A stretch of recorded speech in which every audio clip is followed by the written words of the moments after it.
I've never heard that term before, beefalo. We're going to give you a pair of tickets as MMR rocks The Record Company. Give it back to you. 10th anniversary tour, which is on Wednesday, February 28th. Union Transfer. You can get your tickets now at utphilly.com. I don't know. For some reason, I thought it was a cowmonica, and that doesn't make any sense. No, not at all. Yeah. All right, so I have some information about the box office this weekend. Zootopia 2 won handedly. It brought in $96.8 million over the regular 3-day weekend, going up to $156 million over the long Thanksgiving weekend, and a giant $556.4 million debut in total from around the world. And that gave the movie the highest global animated opening of all time. Wow. And the fourth highest global opening of all time in general. So a lot of people were excited about seeing that movie. Great reviews, 90% of the original cast back, and in the holiday weekend. So it was a solid recipe. Wicked for Good was in second place. That brought in $62.8 million. Then you have Now You See Me Don't in third. Predator Badlands was fourth. And then The Running Man came in at number 5. Somebody's telling me that in the new Wicked movie that though Dorothy and the Troika make an appearance, you never see Dorothy's face. That's what I heard. Yeah, that is to keep you from getting distracted by her. She's always walking away from the camera, or her back is to the camera. Wait, in this second movie? In the second one. Okay. I did not realize that was the case. Yeah. I don't know. So Taylor Swift and Travis Kelce are reportedly rethinking their wedding plans. Those new plans include everything from expanding their guest list to exploring larger venues. The couple may keep their original idea of an intimate ceremony in Rhode Island, but they are also said to be considering a second celebration elsewhere. I think medieval times in Jersey would be a wonderful location. Marissa, you enjoyed it? Highly recommend. Yeah. You can buy some swords right there in the gift shop. Trav, look at this. Sources told... It's a battle axe. Get it for me. Sure, babe. Anything for you. Sources told... Drink your ale. Page 6 that options include going all out at some place like Blackberry Farm in Tennessee. Ooh, Blackberry Farm. Or using the Ocean House Hotel near Swift's Watch Hill Mansion. So decisions. Are they going to totally skip this motel right up here on City Line? I don't know. It seems like they have a room. They can pretty much, the world is their oyster. They can do what they want. Yeah, I don't know. I guess you have to do a couple of things when you're at that level, or else too many people will feel left out. Oh, my God, yeah. Yeah. So the couple is also apparently weighing a private island wedding, and with places like Necker Island or another Caribbean spot in the mix. You know, Steve, it's almost like having a birthday party for like a kindergartner. You know, it's You're right. You either do something really small with just the family, or you have to invite the entire class. Because you don't want to feel anybody left out. If you screw up, you're going to hear about it forever, right? Mm-hmm. Yeah. At this point, it's probably best to wait and see what the couple finally decide on. Their reps haven't shared any wedding details as of yet. When her wedding gown, I assume, or whatever she wears is revealed, you know that is going to be a massive, everyone, or at least a tremendous amount of her fan base is going to go nuts for it. I remember, what was it, Friends, or who had the wedding gown, or it was a legendary one. It was released on a TV show, and it became the hottest fashion item of the year. Do you remember, Marissa? Was it? Yeah, there was the Monica one, but then there was also the early Ross one when they got married in the castle. Oh, okay. Yeah. All right. Yep. All right, so Kim Kardashian learned that her recent brain scan showed unusually low activity. We knew that. Which her doctor said looked like, they said that she likes chocolate. Her doctor said looked like holes caused by chronic stress. You got holes in your brain. During a recent episode of The Kardashians, Dr. Amen told her that the front part of her brain wasn't functioning properly, likely due to the intense pressure of studying for the California bar. Fortunately, I have brain spackle, which I'll use. Brain spackle? The front part of your brain, he said, is less active than it should be, with your frontal lobes, as they work now, It would be harder to manage stress, and that's not good for you, especially as you're studying and you're getting ready to take the board. Well, so when he's talking, and I was reading this article, when he's talking about holes, is he talking about holes in synapses? Is he talking physically Swiss cheese I don't think style he means. holes? I don't think he means physically. No, there's no way he means that. No, I think there's he means gaps. I think he means in the activity. Yeah. that's being. You got holes. That's occurring in her brain. Kim was shocked to apparently hear this and didn't believe him at first. Liar. I don't believe you. Unbelievable. But the doctor linked the issues to her intense workload, You're just so smart ranging from that it's taxing your brain and then the holes are forming. ranging from studying to be a lawyer to all her responsibilities and commitments as a celebrity, and offered advice on managing stress. I found that when we got a bit of notoriety, Preston, I started to feel the holes coming on. Did I you? can see them, actually, Steve. when That's why look I at shave you. my head so I can locate and Yep. die. You know, the progression I want to be able to see with the felt Absolutely. pen. Yep. Hence the bald head. Yeah, absolutely. It makes it total easier sense. to sketch it. All right, so Stranger Things is closing out its run with Jim Hopper and 11 back side by side, and Millie Bobby Brown is shutting down chatter about tension on the set with David Harbour. Despite reports of a bullying complaint, Brown had told Deadline, "David and I have a great relationship. We work really closely together in the scenes and in preparing for the scenes." She said she's hyped for fans to see their emotional arc this season, calling their moments quite impactful, and adding that acting opposite Harbour makes her, quote, bring my A game every single time. I'd agree with that. I mean, I watched all the episodes. You did as well, Preston. And I don't know what all that stuff was about. Yeah. Because there were legal filings. Yeah. Well, it was according to the Daily Mail, so I don't know. I mean, they're a total, A rag. and so they can, inflate things, and I don't know exactly what it is, but they said that there were pages of accusations. That was according to their source, so I don't really know. Millie They also said there's brain spackle, and we know that's not true. Millie explained she felt totally secure filming the heavier material involving Eleven's, quote, kryptonite with Harbour, noting, of course, I felt safe. We've worked together for 10 years. 10 years, man. Playing a father-daughter duo, she noted, naturally builds trust, adding that they've shared some really intense scenes together, especially in season 2. I told you guys my youngest and I, Caleb, have gone back and we've watched the whole series 5 times. So we just finished season 2, and it is those two are like screaming at each other, slamming a doors lot. and stuff like that. Let me ask you a just question. yelling at each other. Because I loved these 4 episodes. I loved them. Went straight through them. Of the cast, of the story dynamics, what do you put as the emotional core of Stranger Things? Oh, it's 11 and Hop. I agree. Yeah, for sure. Yeah, because And I mean- especially in these 4 episodes, you really see that, like I can't lose you. Yes. But You don't think that the emotional core is really in Hopper losing his child? that's part of it. No, Did you I'm gonna- watch these 4 episodes? Oh, yeah. Okay, yeah. I'm saying the dynamic between him and 11, which is would allegory be the right word? It's a Analogous? well, I mean the two of them share that. I mean he lost his daughter and now he has this daughter. Yeah. but he can't possibly lose that. That's the emotional core. Yeah. of the whole thing, I think. It's but- well done. Yeah, it's incredible. I mean, we're all over it. And by the way, this is really neat. The Duffer Brothers just gave back in a big way. If you've been watching, then you've seen a new character, elementary school teacher Miss Harris, and the role is played by Hope Hines Love. And you're not familiar with the name because she was the brothers' high school drama teacher.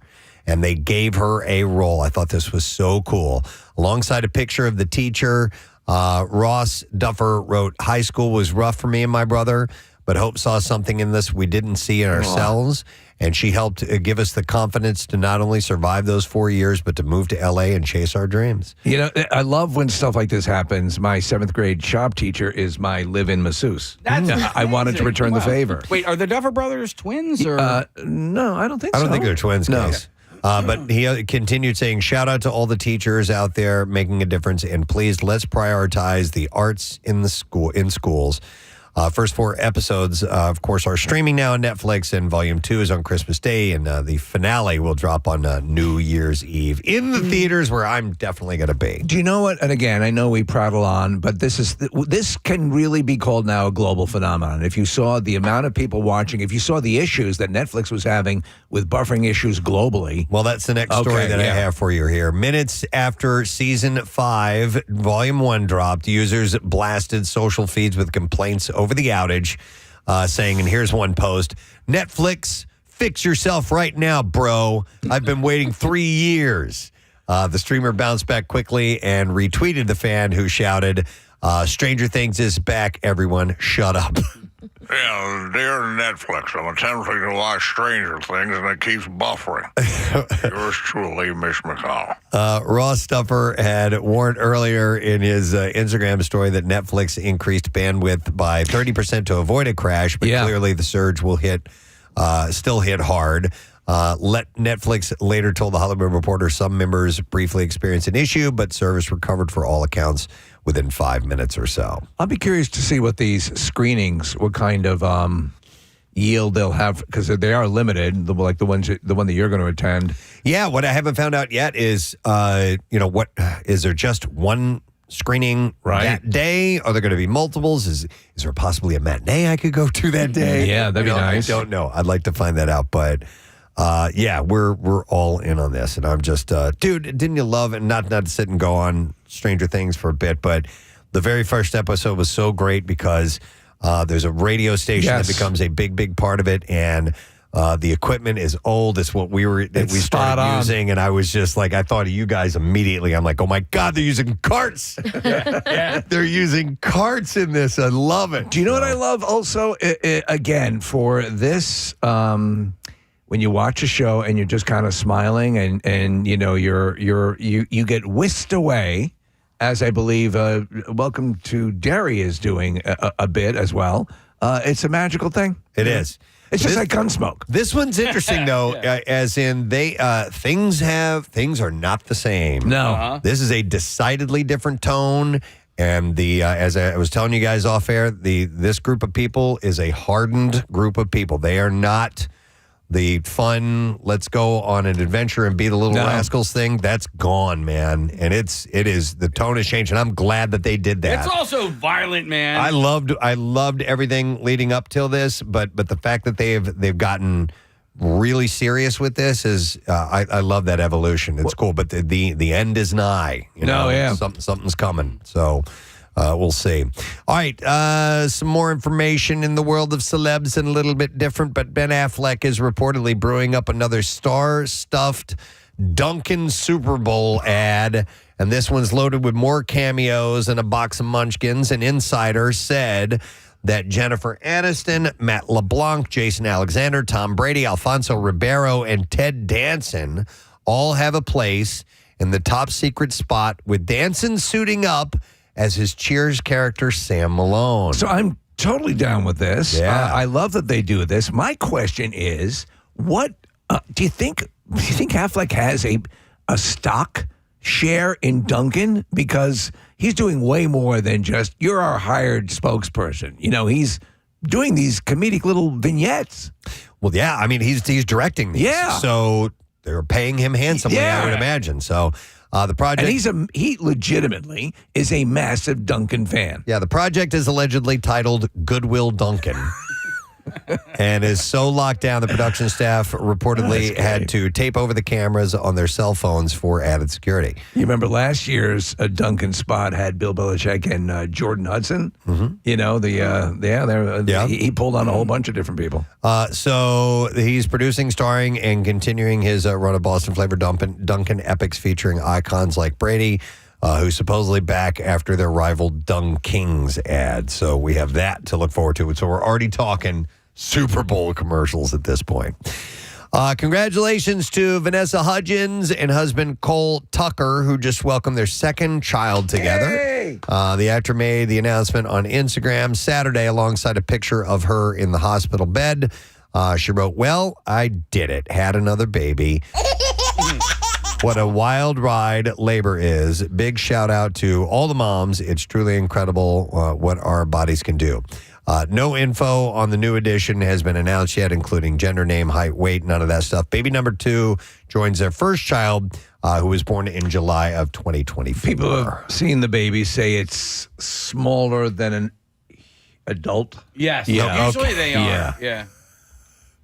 That's the information we have as of now. The That's- baby is smaller than an adult. That's anecdotal. I can't confirm that. Yeah. So another baby story. Congratulations to Samantha Cope and her husband, Joey Lawrence, who revealed on Instagram over the holiday weekend that they are expecting a new son. Whoa. And the pair wrote, "Can't wait to meet you, baby boy," alongside photos of themselves and 2-year-old daughter, Dylan. It's a second child for the couple, though Lawrence has 2 teenage daughters, Liberty and Charleston, whom he shares with his ex-wife, Chandy Yawn Nelson. So the Lawrence brothers have a podcast during which they appear to do a lot of pissing and moaning about their careers. Oh, really? Yeah. I mean, there's a lot of bad feelings about how they were treated. Oh. Apparently, I mean, now I just jumped into a few episodes a little bit, but I sampled. It seemed like they were not happy. Their clips hit my algorithm. I'll see them once in a while. A lot of am evil I right? stuff. Yeah, Yeah. they lean into the Philly stuff, although they weren't really Philly. I know. They grew up here a little bit, but they were supposed to do a live podcast this next spring, and it already got canceled. I was trying to figure out, That's like not a good somewhere sign. in the area. I was trying to figure out if there was some dirt or something flying around why they would cancel it Yeah, already. there's a whole bunch of stuff attached to the brothers, but I kind of like them. You know, So Joey Lawrence grew up in the area? Yeah, they were from Abington. Oh. how about yeah. that? The one. I don't know how much time they actually I don't know spent why here, I don't you know know what I mean? that. Because they've been like kid stars and all that. Yeah, exactly. The one was on Boy Meets World, the middle one. Matthew. Yeah, I think they like identify as Philadelphians, but I don't know how much time they spend You here. think Governor Shapiro would have brought that up at the camp out? Yeah. Yeah, right. All right. Just days after Kevin Spacey explained that he was kind of living house to house right now because he's so busy, actually. But this was after bouncing back from the several years of sexual assault allegations. He was hit with a new round of accusations. BBC News reported that last week that the claims have come from 3 separate men who alleged the Academy Award-winning actor assaulted them between 2000 and 2013. A judge has suggested a provisional trial date of October 12, 2026. Spacey has formally denied 2 out of 3 new allegations. He has yet to file a defense with the court in the third, according to the BBC. So he's been cleared of everything that's come his way. And apparently there's a lot more out there, or at least there are these. Yeah. I wonder if the clock is ticking or if people think, Yeah, I wonder, man. I mean, listen, I didn't sit in those no. trials, and I don't know exactly what happened. But what it seems like on the surface was earlier on in his career, when his star was at its height, he may have felt a little bit entitled and was getting all handsy with people. Little cheese maybe curl feeling hair. that he could do some stuff that in hindsight, we now look back and go, dude, you can't do that. You can't do that. I don't want you to do that. Stop, get your freaking hands off of me. Maybe that's where it is, and there weren't any, you know what I mean? I absolutely know what you mean. When we first started, it's 2005, WMMR, Bill Weston, it was a different time, felt free to get grabby with us. But I think these people are looking back and going, he did this to me. That shouldn't be okay. We need to hold him accountable, and that's what this all is right now. So, could be it. But it's up to evidence and what you can prove and what you can't prove at this point. Or it could have been worse. I don't know. I haven't heard this specific allegations, so I'm not really sure. Been able to process this well since I was diagnosed with brain holes. Oh, yeah. Wow. Yeah. All right, our buddy Guy Fieri was recently rushed into emergency surgery after an accident on the set of his new show, Flavortown Food Fight. He said, I slipped down a set of steps and one foot went forward and the other foot got caught on the threshold. He said, so it extended me out. I looked like I was probably doing the splits, but when my right leg compressed into itself, the giveaway point, the doctor said that he's never seen in 20 years, he hasn't seen a tear in the biggest, thickest part of your quad in half. Oh, my God. He said, yeah, it sucked. He said, you normally tear that muscle at your tendon or the tendon tears off the bone, but this was right in the center of the whole quad muscle and it exploded. Have you ever had one of those catches like that where you do a quasi-split? Oh, kind of, sort of. Yeah, it is not Where I've had the issue is I feel it in my nutsack. Oh, my God. Yeah. No. So once he arrived at the hospital after his fall, he was immediately taken into surgery to make sure that his muscles didn't recede. He added that he was right in the middle of filming Flavortown Food Fight when the accident happened. He said, we've got everybody in town and all the chefs there and 125 people on set and everybody's ready to go and I'm in surgery. So we figured out how to pivot through it and to have some creative filming techniques. But it's been a run, and now I'm up here at the ranch where it's always about hiking and outdoors and beautiful. He lamented that his injury has been a damper because it will affect his life for several weeks. What is his, Mercer, can you do, look, his personal wealth? Because he's got he is like Gordon Ramsay. And there are shows of his all over the friggin' place. And I'm wondering. And a lot of his comes from restaurants and alcohol and food lines and endorsements and money paid. I'm just curious.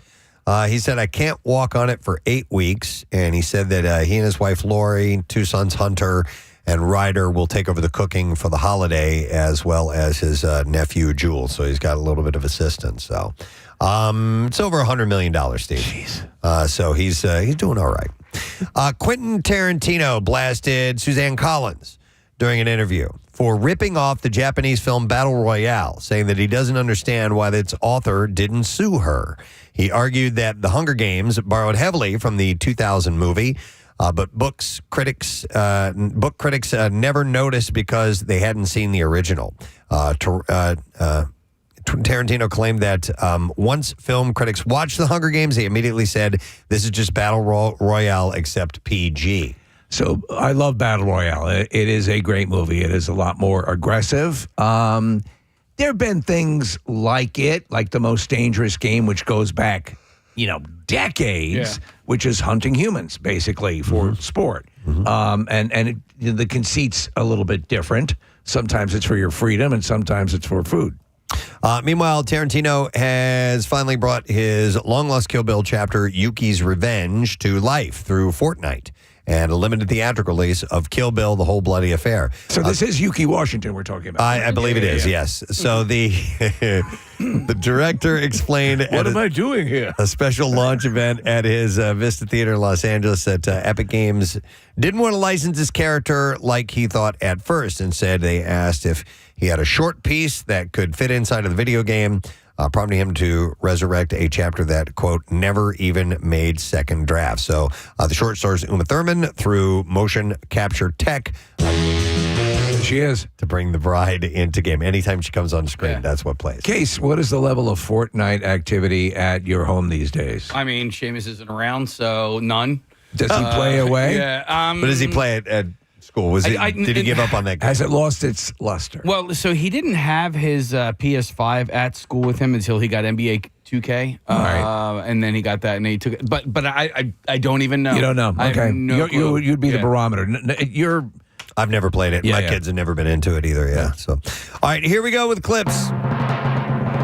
Boston Blue follows NYPD Detective Danny Reagan as he relocates to Boston, teams up with Detective Lena Silver, and navigates a new police department. Here, Donnie Wahlberg teases a bit about what brings his character to this city. Danny is brought to Boston by family, which is ironic because people say, well, he would never leave his family in New York. Actually, part of his family moves to Boston, and then he has to then go in a crisis to help. When he gets there, he happens upon, I think, someone that he instantly recognizes as a kindred spirit. I don't give a New episodes of Boston Blue are now streaming on Paramount Plus. Here's our next clip. Zootopia 2, the duo is back when Judy Hopps and Nick Wildtackle. No, that's not one word. Nick Wild, space, tackle a new mystery that shakes up the city. You know, I read these cold, right? I know, but yeah, I'm all along. Jason Bateman talks a little about his experience working on the film. Here we go. I'm thrilled to be a part of another Disney animated film. I mean, these things are incredibly well made. They're monsters. There are 700 people on the crew on this. I've never been a part of something that large, so it's a real honor, and I'm just so happy. Zootopia 2 is in theaters now. When he does animated stuff, I can pick his voice out in a nanosecond. Yeah, He he's has got such a distinctive delivery. delivery. All right, and that is the entertainment report for you this morning. We welcome you to Monday Morning Friend. If you're just joining us, Marissa Magnotta now in the studio here with us in a permanent position right across from me. She looked up our first factoid. How about that? Yeah, well done. How about Can that? do that. And then through the glass, we have Ryan Shuttleworth has moved into Marissa's position. And Ryan, so far, so good? This is great. Yeah, it's nice and cozy. I got my friend Sam here. I got you guys in the drive-through window that you called it. Yep. I like that. So, yeah. You're all happy? And, Sam is kind of, we haven't mentioned, he's sort of the chaplain of the collective. So, yeah. By the way, we should get like a drive-through window. We should just put something in there you can slide open. How about the twos? And we can hand things I to mean, you. honestly, in that break alone, Marissa was able to look up a factoid.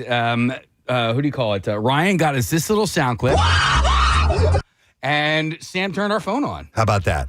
Everybody We're a works. team. How And about- We're like Casey- NASA. And Casey ran the whole space shuttle from the other side right there, too. Yeah, you yeah. know? Yep. All right. Well, we're up and running, and we're happy you're on board with us. Thank you very much. We're going to have joining us later on this morning comedian Jared Freid. He is going to be playing the Fillmore, and that's not till January 9th, but we're going to check in with him in the 8 o'clock hour, and we got a few other things to do, including a big freaking deal to announce and new totals on Camp Out for Hunger. Yes, that grew a little bit more, believe it or not. We're going to take a break. We'll come back in just a second, and we'll move this Monday forward. Stay with us. There's this story. It's making the rounds, and it's actually a professional baseball player. Anthony Bass plays for the Toronto Blue Jays.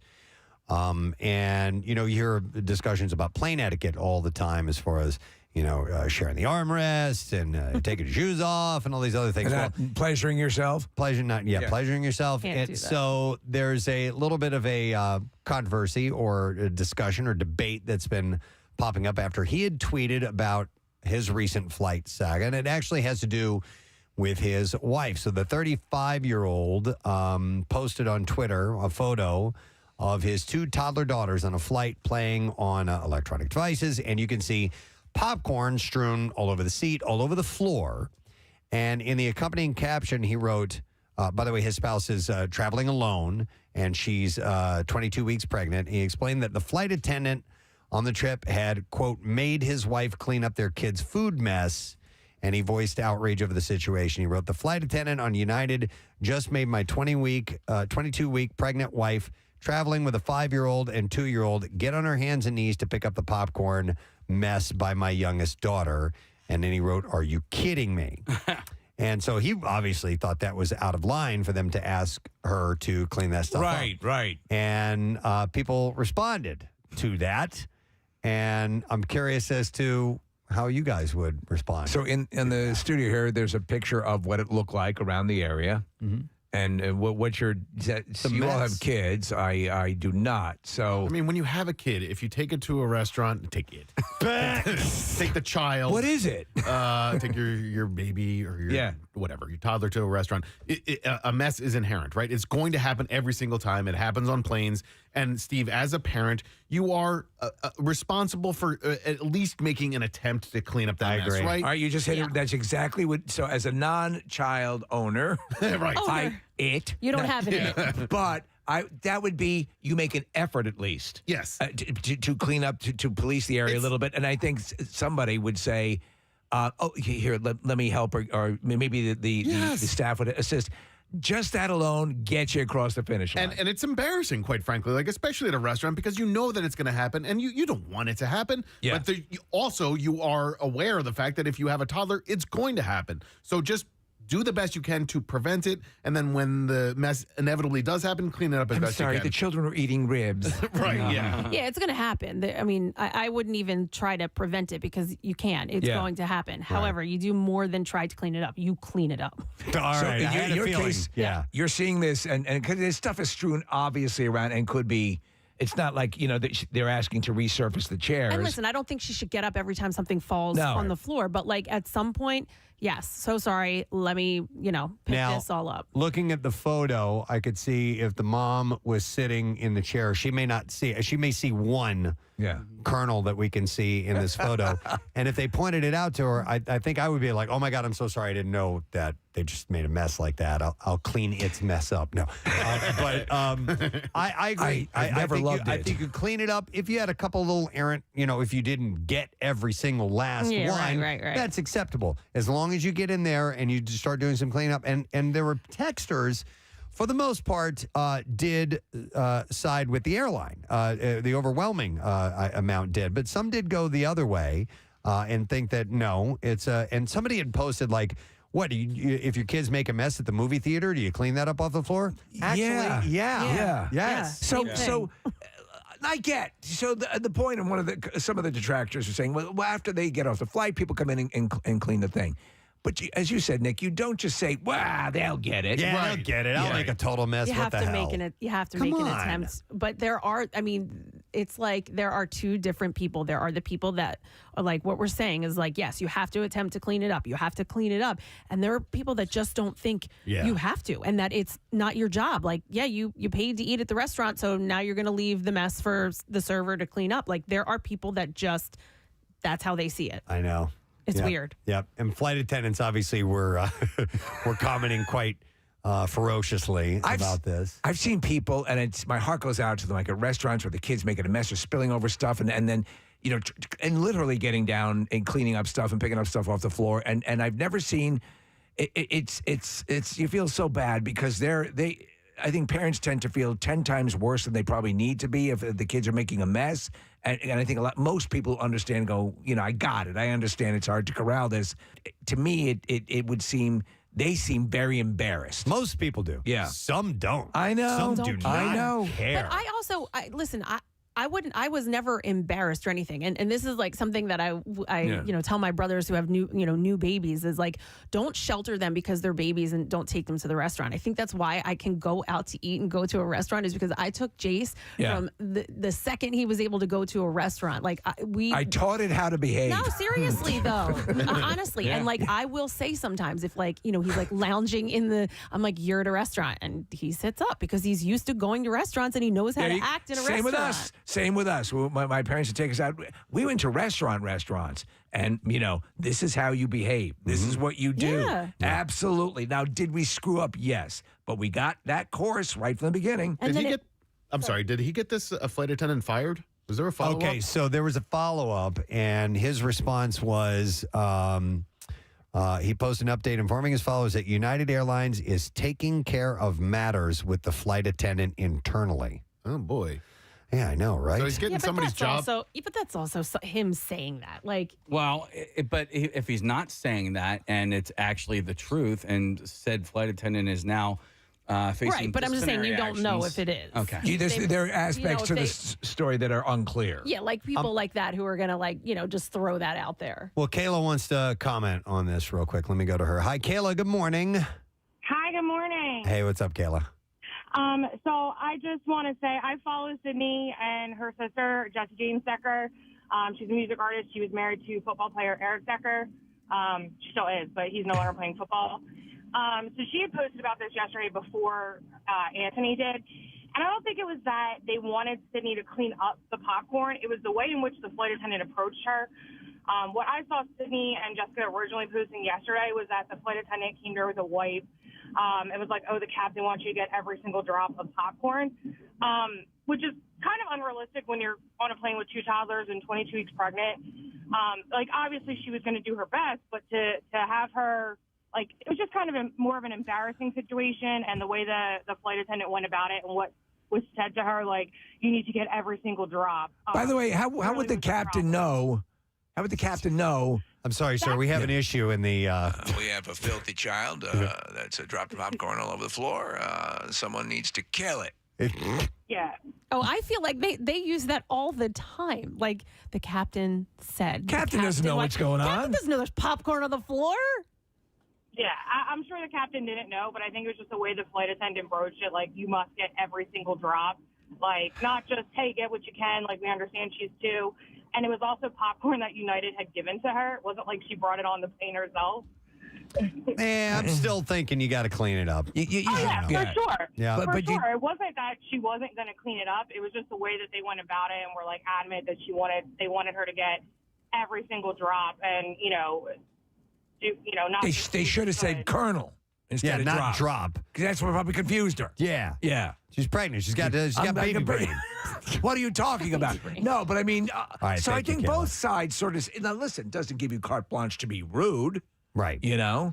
Yeah, I don't know. He didn't, in this particular post, he didn't indicate anything about them being rude. I also think, like, anyone with kids where this is happening, they know, and you just got to hope that they're going to get it. Like, to say you need to clean up every last thing. Like, who said she wasn't going to, Mm-hmm. Yeah, but you can't wait until they're off the plane to find out that they didn't. Oh, you follow them home. I mean, I think I was going to follow you, did you? I don't side with the lady whatsoever. And Kayla, like, she's calling in like she was standing there listening to every single bit of the conversation. And there's a flight attendant at the front door. Yeah, and she wasn't there, so she doesn't know. And I'm just looking at the mess there, and you just clean up after your kids. I'm sorry that you're pregnant and that you have 2 kids with you, but right. I agree. You almost sounded like Joker a little bit with the first one. You want to know why there's popcorn on the floor? Because it hasn't been trained properly. Let me go. And he carved a smile in my face. Let me go to Jeff. Hey, Jeff, good morning. Good morning, Ed. How are you guys? Good morning, Ed, buddy. What's going on? All right, so I have 4 of those little things that tend to follow me around everywhere. Yeah, right. Damn things. So by like kid 2 or 3, you kind of, like Nick said, Yeah. It's not like you want this to happen, but this is going to happen. Yes. There's no avoiding it. So we always just kind of plan ahead. When we sit at a restaurant, I'll get a couple napkins, unfold them, and put them on the sides of the high chair. And we have, like, for when we fly and everything, we have travel, like, little mats. Oh, we're losing you. Travel. On there, you just bundle it up, little and mats. dump it out in the trash can, and move along. So yeah, you should be prepared for the mess. Yeah, I flew, Jeff. I flew. In fact, was it flying back from Florida? Florida. There was a mother and a kid next. This kid was like, mother. Like oh yeah, like a more traveled. I was sitting in front of you, right? Yes. This kid, you heard me. I kept saying, "What is this a dwarf? It was the nicest This kid is better traveling than adults." If you're traveling with a child or a toddler, inherently, my heart goes out to you because it's a chore, right? And there's also that part of me that, like, when I'm on the plane and I hear the baby crying, it's annoying. Like, if I want to go to sleep, I get the fact that, like, it's going to get under people's skins, but as a parent, there's very little you can do to control that. Your heart has to go out to the parents. Shell was a pro at traveling with our kids when they were babies. She was such a pro. She had a system. She would help out other parents on the plane. Your wife would come on the plane with treats for other kids. She didn't want me to fly with them because I would mess up the system. Yes. Yeah, I kid you not. She preferred it when we I don't flew want you separately. there. Yeah. You don't text know. message, and I just glanced over here and saw, we make announcements and we think that everybody heard this and everybody knows. Yeah. Well, here's the text that says, what is the restructuring of the people on the show? Did you guys address this? I didn't hear Nick, and is he still there? No, if you missed it last week, this announcement took place right before we went into the holiday on Wednesday. Nick has resigned.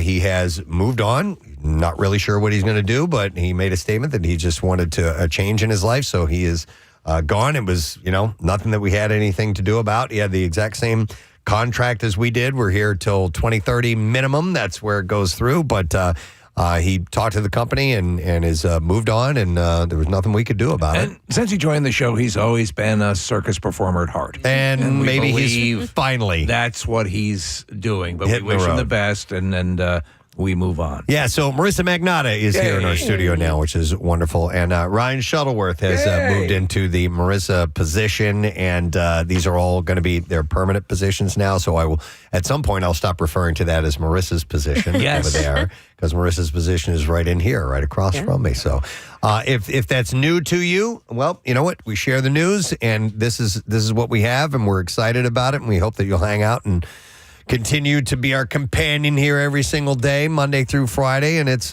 what we're doing, gang. And I thought it might be nice to dive into. Yeah. You want? Yeah, that's right. You wanted to do something. What? I have something for you, Preston. Okay. Oh, here you go. And you open this up. All right. I delivered on my promise. Steve is handing me a package from across the room here. I need scissors. Okay. Oh, you can I got pop it. Right there, bro. One second. Just gotta cut this tape here real quick.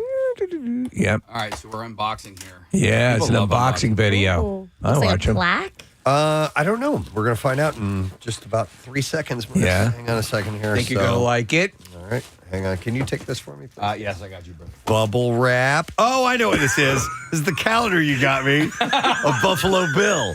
It's the Buffalo Bill 2026 calendar from Silence of the Lambs. I got you the extra big one so you can write on it. I got you 2 of them because if you want to pay it forward. Oh my God! So it's Bill. It's Buffalo Bill with a little insert of Precious, his poodle. Yeah. From my the Silence of the Lambs, and it's supposed to be kind of like a loving. Yeah. It's supposed to make Buffalo Bill into kind of a heartthrob, right? Well, a calendar that you would, your friend, Buffalo Bill. Okay. So you're good with him as long as he doesn't want to use your skin for his skin suit. I'm pulling up the months. Oh, I like February. It's him looking down into the pit. To say, I think it's right before he goes. All right, dude, I will peruse this a little later on. Thank you for this. Oh, you're welcome. That's extremely special. I love it. The Buffalo Bill 2026 calendar. I'll find a nice spot for that. No, it's time for Totally Presbo. We're going to do this. Yep. Totally Presbo. Hi, Presbo. Tomorrow is Travel Tuesday. Today's Cyber Monday. Right. Oh. So online shopping is encouraged, or it just happens, or I don't know. I think even the most stalwart, I'm not going to do it. I'm not going to succumb to online shopping.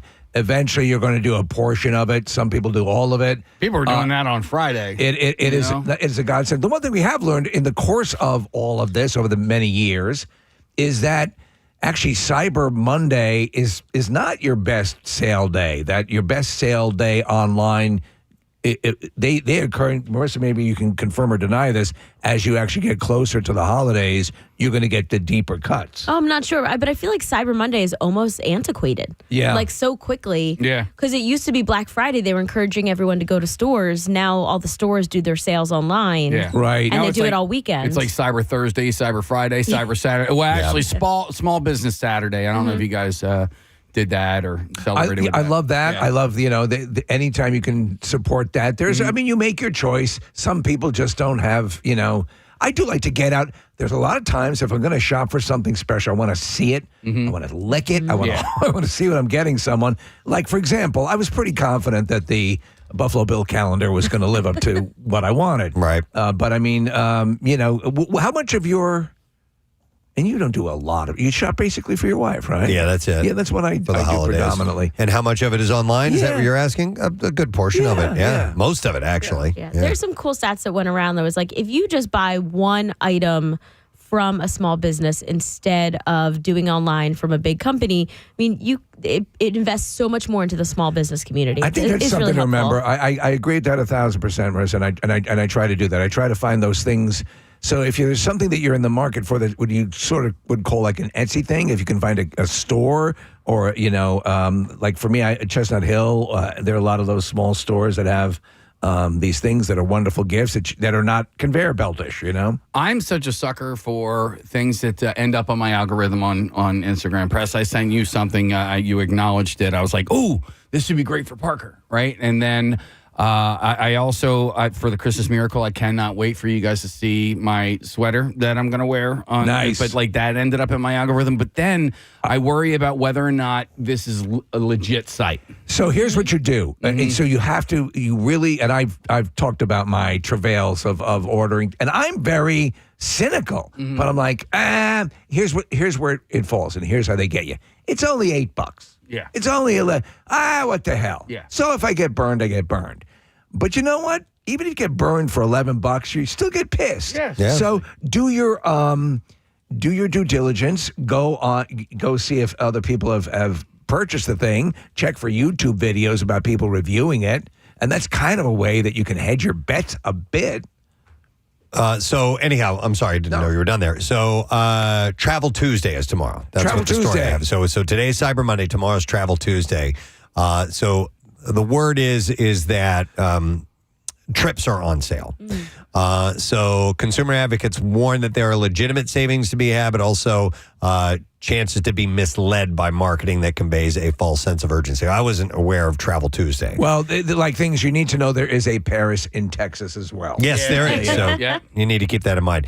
People see 40% off and they assume that it's a once-in-a-lifetime steal without recognizing that underlying price may have been inflated or that the same itinerary was cheaper last month. So consumers should do their research in advance and have particular attention, pay attention to the fine print. A lot of deals have blackout dates, especially for Christmas and New Year's.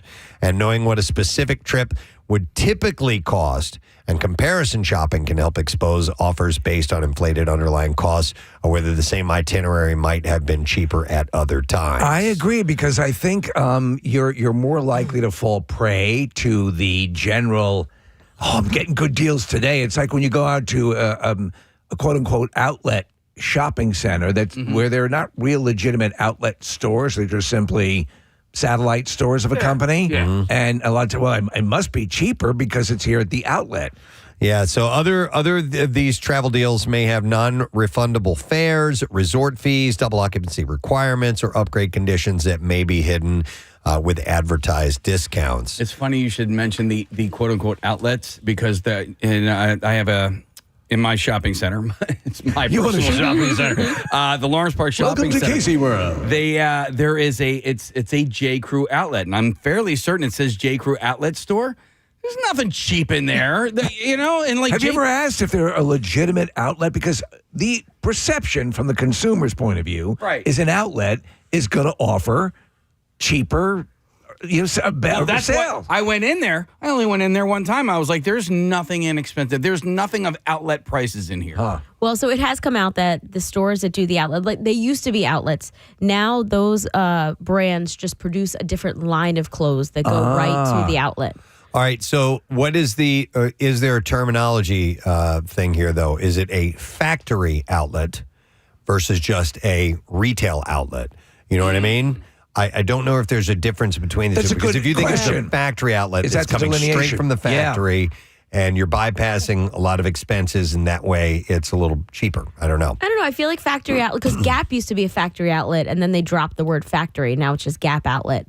But you can make returns to Gap or Gap outlet, but the clothing that they sell is different. Okay. Anyhow, back to travels, and that's what this is about. This Travel Tuesday tomorrow. So shoppers should also be wary of travel packages with extra transportation options and add-on offers. Instead of lowering fares or room rates, some companies use statement credits, extra points, included amenities, and bundled extras as a way to tempt potential customers. So you want to compare prices, check your calendar, and make sure that trips you're booking are something that you genuinely want and not something you bought because there's a countdown timer that's pressuring you to buy it now. When you're purchasing airline tickets, look for the words at the bottom, plane included with purchase price. Right? Because sometimes you get taken. Yeah. So tomorrow is Travel Tuesday in case you're interested. But if you're going to dive in, make sure you do look closely at the fine print before you go ahead and sign on for that. All right. Something else here? Totally Presbo. Hi, Presbo. So today is the anniversary of Rosa Parks' arrest on December 1st, 1955, 70 years ago. It's pretty amazing. Wow. And if you think about all of the things that that were done for the civil rights movement, it is one of the quietest, if not the quietest, but one of the most impactful. Yeah. Just a simple gesture that we were talking about in Stranger Things, Preston, not to draw the parallel between a civil rights icon and Stranger Things, but that point where you say, no, I'm not going to do this anymore. Yeah. And that's really what that was. Her courageous act of refusing to give up her seat on a segregated bus in Montgomery, Alabama, sparked the Montgomery bus boycott. And that's what really... That's what did it. That's what pushed it. It was a pivotal event in the civil rights movement. What I didn't realize is that the bus boycott lasted for 13 months. Yeah. Oh. I knew it went for several months, but I didn't know it went over a year. From and that- it just yeah. crippled them. Yeah. And they were like, okay. Got in front of the Supreme Court and they said, Yep. okay. Yep. They declared bus segregation unconstitutional.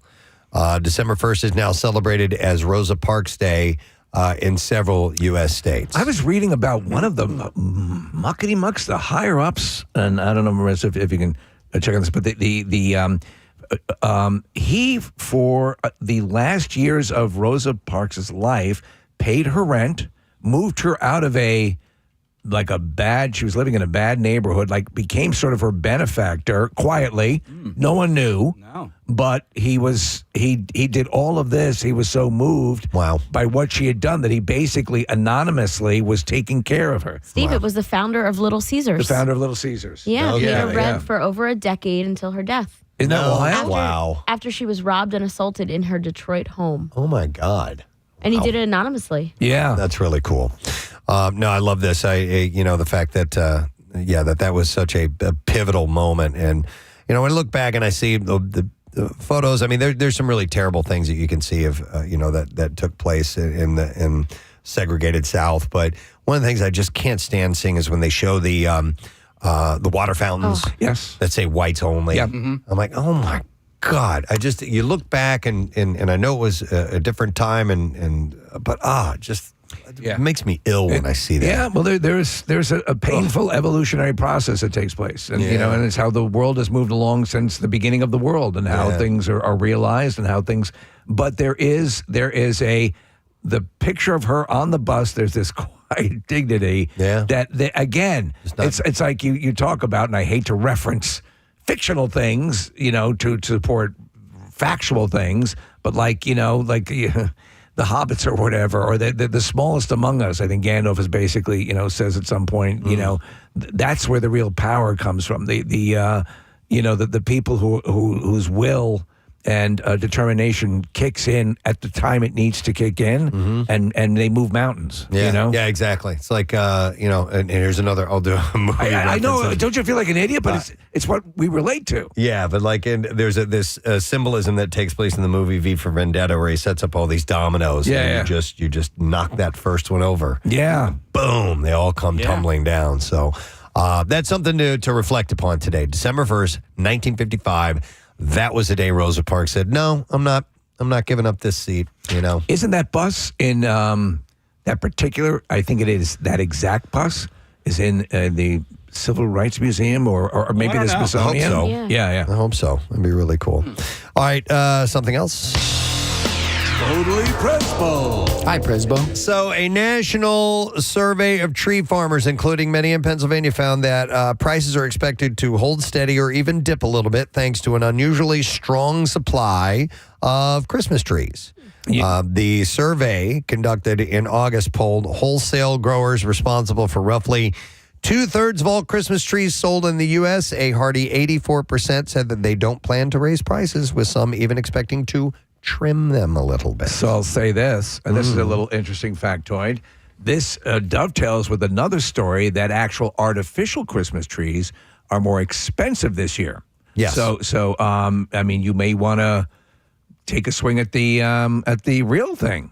I can't because my display area, which is the perfect area in the house, is surrounded by old style radiators. It would turn that tree into a matchstick. Well, the thing about the artificial trees is that, if you already have one, which we do, I'm going to have for another 20 years probably, so I don't have to worry about buying one anymore. But maybe this isn't the year that you buy one. Maybe, you continue on and hold. But yes, for the nearly all artificial trees are manufactured overseas, particularly in China, and they have been hit with tariffs that are pushing the prices upward. An artificial tree maker in California said he anticipates 10 to 15% price hike for consumers due to customs costs, even though manufacturing expenses have stayed steady. Do you know what the great thing about a real tree is, though? And I have artificial, I mean, we used to have real trees all the time.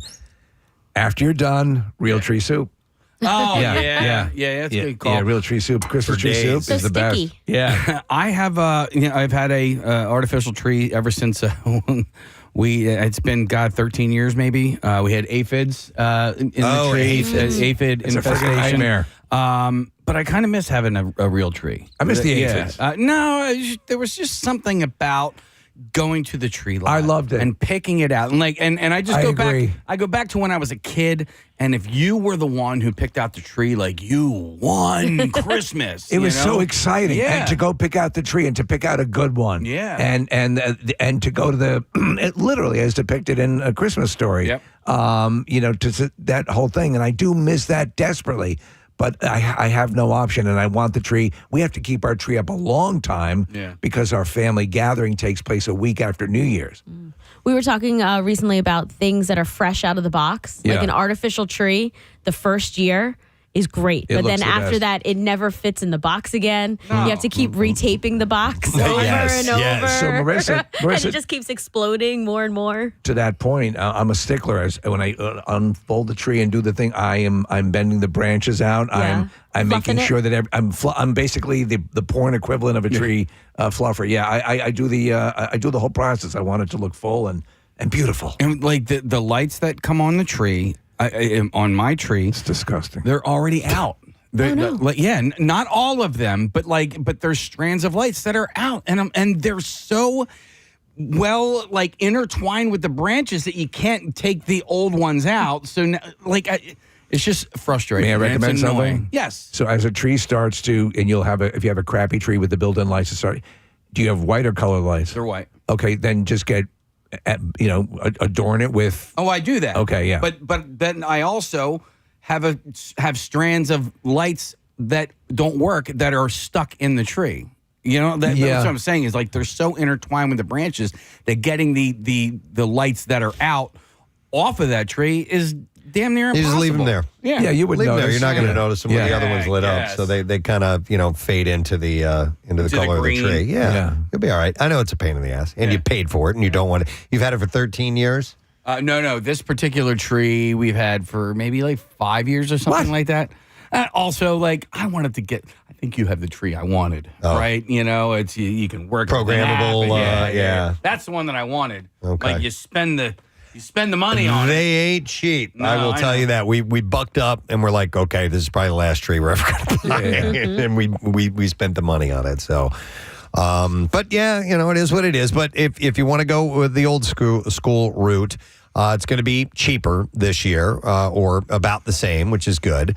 Growing Christmas trees, by the way, is a long haul endeavor. It takes about 10 years for a tree to reach its full size. And that means that today's growers are having to guess what demand might look like in 2035. Yeah. While tending the evergreens that will be ready in 2029 and 2030. Their work involves pruning and pest management. Those are the parts that they control, as well as coping with unpredictable challenges like climate shifts and surprise deep freezes.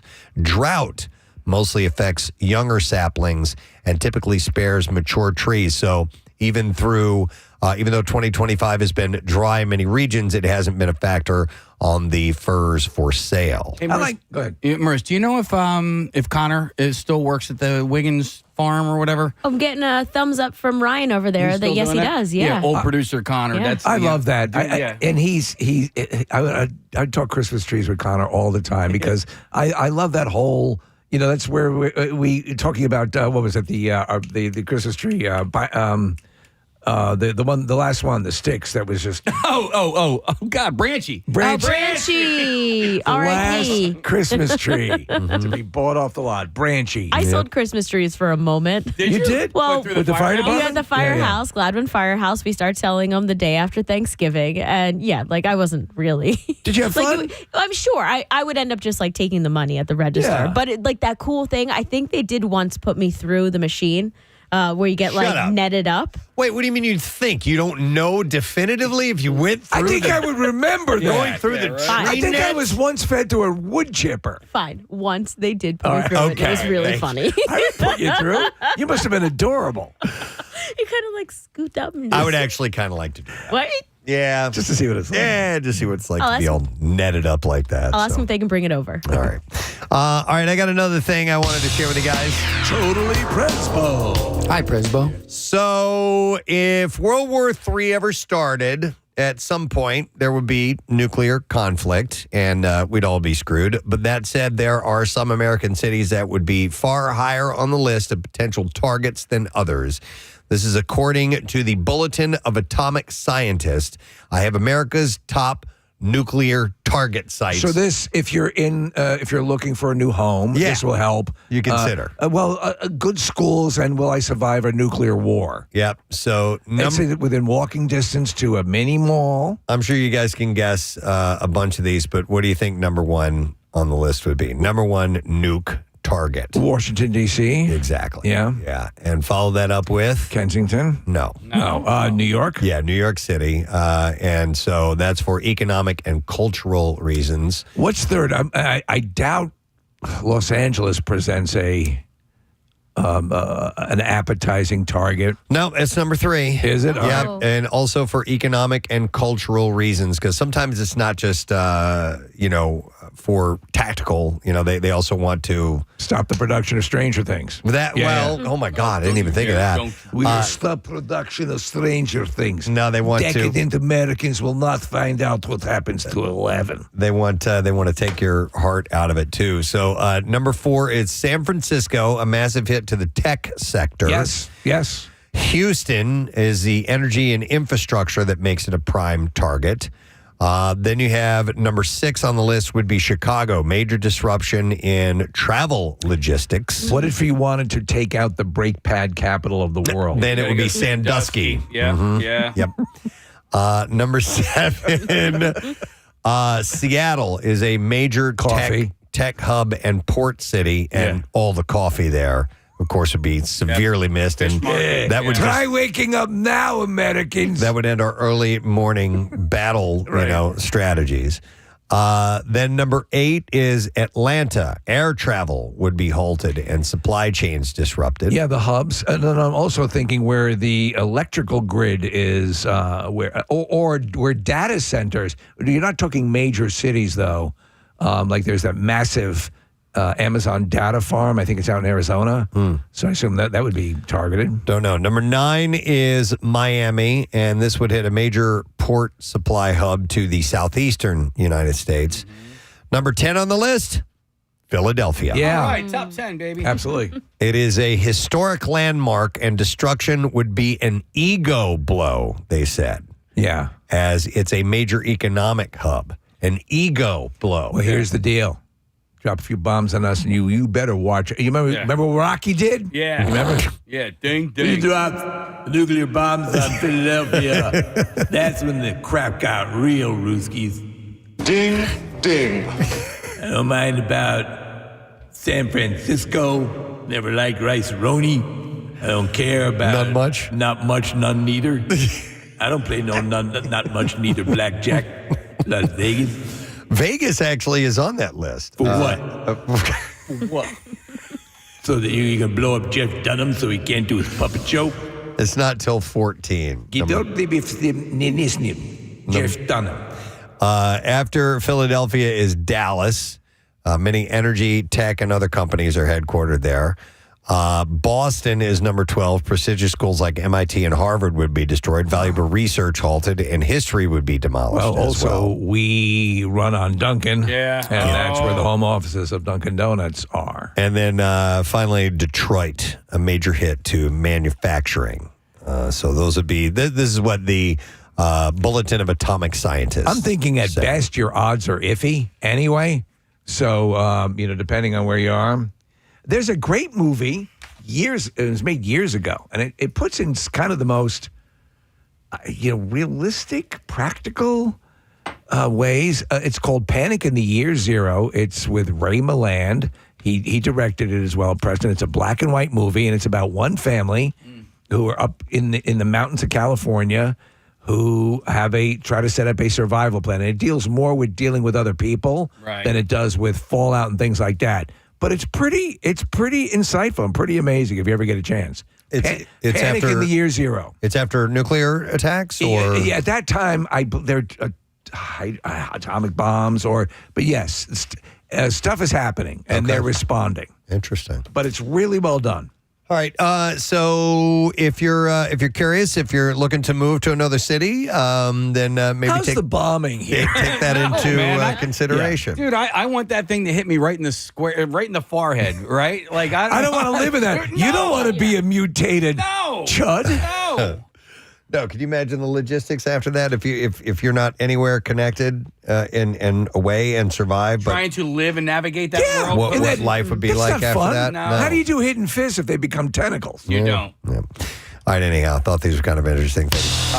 Totally Presbo. You want to wrap it up? I think we're going to wrap it up. We're going to wrap it up. Yeah. So we've got a few things to get to. We actually have some cool information to share when we come back with the bizarre file. I think you're going to enjoy that. We also have got a guest joining us in the 8 o'clock hour, Jared Freid. Oh, he's great. Will be on the show, and he's going to be in town January 9th at the Fillmore. Super funny, very nice guy. So we'll chat with him in a bit and a few other things too. We'll be right back. Stay with us.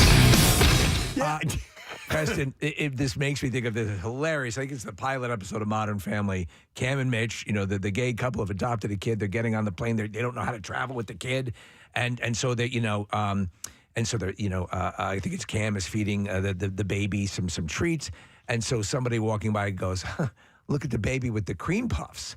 And so I forget which one is Cam and which one is Matt, but the one is the lawyer. Gets like, "Oh, a gay couple with cream puffs."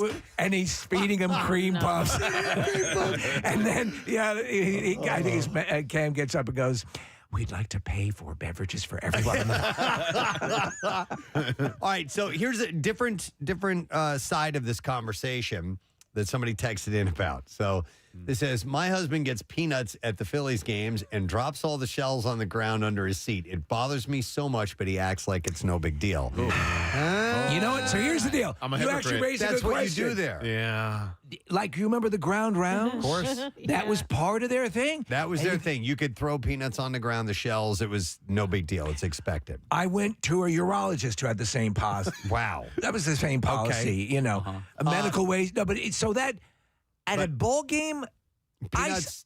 Do you collect up your peanut shells? And sunflower seeds. People spit them out. How do they clean up the seeds? Because I've never actually stuck around to see how all that stuff is done. A leaf blower, right? Is it a leaf blower? Don't they come through and like literally blow down the sections? Yeah. Would you hold on to the shells and put it in a cup or whatever? No, or No, right on the floor. I do the ground thing. Okay, Yeah, all right. because it's Total it's what hypocrite. everybody does. So you just when talked about this woman, she has to clean up. Well, Now you're tossing peanut shells at your feet. but I it's wouldn't at do a it on a ball. plane. It's at a ballpark. Yeah. where it's kind of still.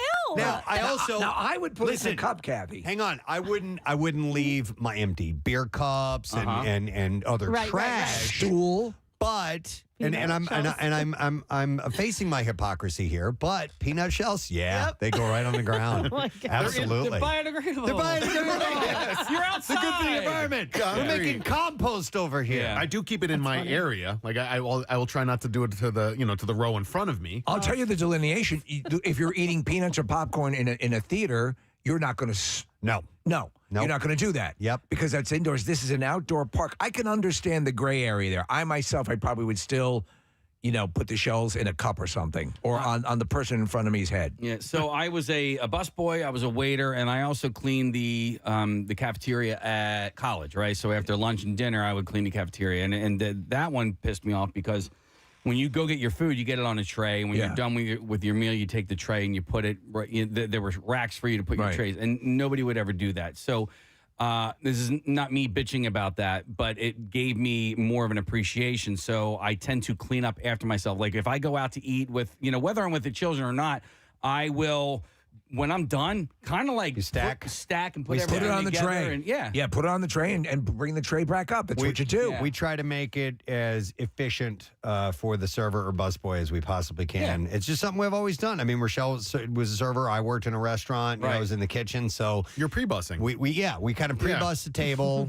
I don't fully do the wipe down or anything like that. But you'll refinish it. it. I collect everything. Yeah, we'll put a little lacquer on it. I sand it down. Stain. You got to sand it down first. Yes. Right. Then you got to clean up. Yeah. Hang on. I want to go to Steph, who is a server. Hi, Stephanie. Good morning. Morning. Sorry to bother you at work. Nah. What's up, Steph? So I'm a server. One, I want to agree with Casey. That girl has no idea what went on that flight. She was not there. All right. Okay. Okay. Second, I watch people all the time come home with kids. 1, 2, 3 kids. Sometimes it's just 1 and 2 parents, but the kid will outnumber them no matter what. Mess everywhere. I see them start to clean up. I'll usually stop them because they made the attempt. Just making the attempt made me happy. Okay. In fact, I like when they just wipe it right on the floor. It's so much easier just to sweep it up. I'm okay with that. But at least try. At least try. So what we said earlier, and I think that's it. Just that effort alone for you, and you deal with this all the time, makes all the difference in the world. That's right. Never All right. be presumptuous. Thank you. All right. There we Thank go. you. See, from Appreciate it, a Steph. professional. Hang on here. Pat has a comment. Hi, Pat. Good morning. Good morning, Ed. Hey, good morning, man. What's up, Pat? Patrick. I just wanted to say, on the other end of it, when a flight's over, I mean, they do clean the planes, right? In that situation, I see a pregnant woman, there's a mess on the floor, and I'm an employee there, I'm probably going to talk crap about them behind their back, but I'm probably just going to grab a vacuum and clean it up before I go tell a pregnant woman to get on the floor and clean it up. So Pat, you're the passenger who's supposed to get onto the next plane, right? And your flight's at 1:30, and you got to wait for the flight attendants to clean up after all the kids that are on the plane. You can't board the plane until the flight attendants clean everything up. So what you're saying here now is all right, well, there's 150 people on the plane. Everybody can make a mess, and the flight attendant's got to clean it up. I mean, I could probably, with a little dustbuster, clean out my popcorn in about 10 seconds. No, so what? They come in, they're ready to go, and they can clean it up. However, just would it be too much to make an effort, Pat? I think that's what people are saying. Is that not at all? Not at all. But I'm just saying, rather than end it up on the news, just grab a dustbuster. You got to understand, there's literally nothing else going on in the world than this. That's the thing. And that's why it cut through. It's on the news not because of the flight attendant, but because of the privileged celebrity baseball player. He's a baseball player. Yeah. All right. Well, interesting. All right, Pat. Thanks for your 2 cents. Let me see. I will go to. Hang on a second. Peter. Hi, Peter. Good morning. Hey, good morning. Hey, Peter. First of all, as Pierre would say, it could have been avoided. To Nick's point, it's going to happen. Parents, though, can be a little bit responsible, but giving a kid a toddler popcorn is like giving them a glitter bomb. It's going to end up everywhere. And in a public location, come on, man, a little foresight. Are you talking about on the airlines side? Yes, sir. Yes, I am. Because the airline gave him the popcorn. Yeah. No. So something that's more containable as a treat or to keep the kid occupied, anything other than popcorn. Well, my understanding is they usually hand out to the kids, they'll hand out gravy boats. Oh, okay. Well, no, listen, any snack item you're going to give to a kid is like that. We're talking about Cheerios. We're talking about, pretzels and things like that. So it's going to make a mess, no matter what. I mean, here, we keep calling these kids it. All right. Well, thank you, Peter. I appreciate it. Don't touch it. Don't touch it. It's not trained. It's angry.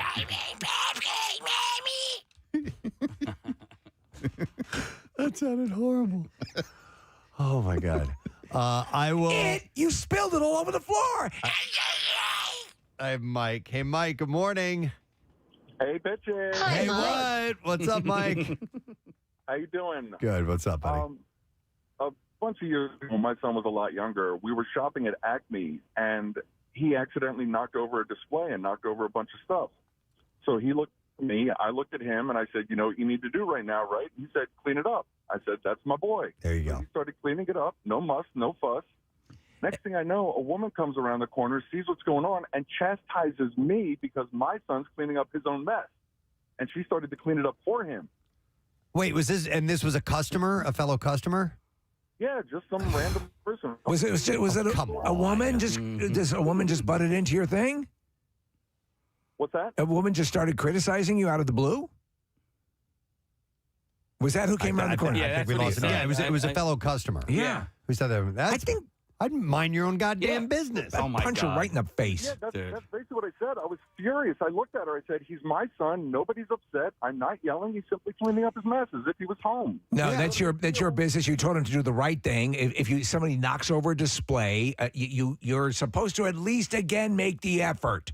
and try to do that. Yeah. You were right. She was wrong. And I looked at my son. I was like, "Thank you for being more mature than that person was." Yeah, no kidding. Mike, I hope you Exactly. follow Thank you, Mike. Oh my God. Yeah, that's about. Get your nose out of this guy's business. Listen, Preston, have you ever? I've seen adults knock stuff over and walk And away. you walk- Not even Yeah, kids. yeah. So the other day, so I'm in Acme, and if anyone in Acme has wonderful chocolate chip cookies, and then they have these smaller versions now that are perfect to have with tea. So there's in one of those plastic containers, you know, where all four parts of the corners the little dimples have to lock for it to hold. So I'm walking around, and of course I have a little bit too much in my hands, and it falls on the floor. And I'm like, so what? Yeah. This is how I did it. And you can tell me whether I'm wrong or not. I collected up everything. I put it back into the container. I took the bar code off of it and went up and checked out two because I dropped one of their things they were attempting to sell and made it unsellable. And so that's how I did it. I've seen adults. They didn't make you pay for it, I'm sure, right? I paid for it at the self-checkout just for the hell. I felt bad that I ruined a product. I know All right. that might be a bridge too far for some people, but cleaning it up was the thing as well. Right. And man, those cookies were rolling all over the place. I broke a bottle. I was at a liquor store, and I went back into the cooler because they had beer there too, and I had a bottle of gin, and I dropped. Or no, I went outside. Actually, I went outside. I had just bought it, and I dropped it. I'm like, you've got to be kidding me! I broke this full bottle, and I brought it back in. I'm like, look what your bottle did. They said as long as the seal wasn't broken, that I could get a replacement. Oh, Yeah, nice. so it was. They. That's pretty nice. They have that in place. Did you pick up the pieces of glass or whatever? Or I couldn't. I mean, Yeah. I told them that I made a mess, and of course they were gonna. I can't go picking up glass. I don't have a broom or the dustbin. What I can do is give you a free commercial on the radio show. Hang on a second. Hold on now. Chris is a flight attendant. Hi. All right. Hi, Chris. Good morning. Hi, how are you? Good. What's up, Chris? So I'm a flight attendant, and kids come on all the time and make a mess. So do adults. But I would never have them clean up the mess. I mean, we talk about them afterwards and say what slobs they are and love to see what their house looks like. But we never get them on their knees or even ask them to clean it up. We just talk about them afterwards. Okay. All right. Okay, so- do you think this flight attendant was out of line to say? And I don't know how they said it. I don't know if they said, "Oh, ma'am, could you please? Your kid made it made a terrible mess here. Can you clean it up?" Goodness, I would never ever going to adjust it. I just talk about it and afterwards. Well, let me ask you, Chris, what is the one thing that passengers can do that are guaranteed to make the flight attendants talk about you? What do flight attendants hate the most? Oh gosh, taking their shoes off, constantly getting up and down or leaving the overheads open. Okay. And leaving a mess. I actually had an adult that went and he came on and he ripped up, he was mad, and he ripped up the entire safety demo card. And I saw him doing something, and I thought he might have been doing that. And I thought, I'll just clean up his mess later. And he was just angry about his seat and everything. And as he was deplaning, he threw it all up as confetti, and it went everywhere. Oh, my God. What an idiot. Hey. So it's not just kids. And he did this just because he wanted to, or he thinks that the safety features are a joke, or we have no idea. He's annoyed about his seating. He's annoyed about his seating. Okay. So you tear up the safety card. But wait a minute, the shoes thing? Come on, man. I have like little slip-on shoes. In fact, I just took them off. I just took them off right now. I don't care what people think. The planes are cleaned, they're not really cleaned well. And, when you get to a city and you have a quick turn, you're lucky that we get all the trash out of the seat pockets before we have to board everybody. Right. Also, they're adults. They can keep their shoes on, Chris. Oh, no. No, they're not. No, I mean, honestly, you, Kathy, Chris, whoever, you guys can think and say whatever the freak you want. I don't care. As long My as your shoes are coming off. your feet don't smell. Yeah. So what? Do you know, though? Are you nose blind? I am not nose blind. No, I'm taking my shoes off. I don't give a crap. Mine are off right Well, now. Chris is a professional, says to keep your stinky feet in your shoes. I'm with you, Chris. Tough crap. I'm I don't taking have them off. stinky feet. Yeah. So much, Marissa. I want to mention this. There's a new big friggin' deal this week. And I love it. As we were just talking about, temperatures only getting up to 32 degrees here on Friday.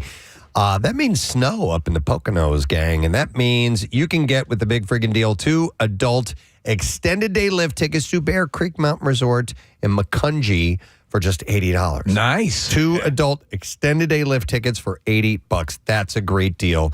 And Bear Creek is the ultimate destination for skiing and snowboarding, featuring breathtaking views, thrilling trails for all skill levels.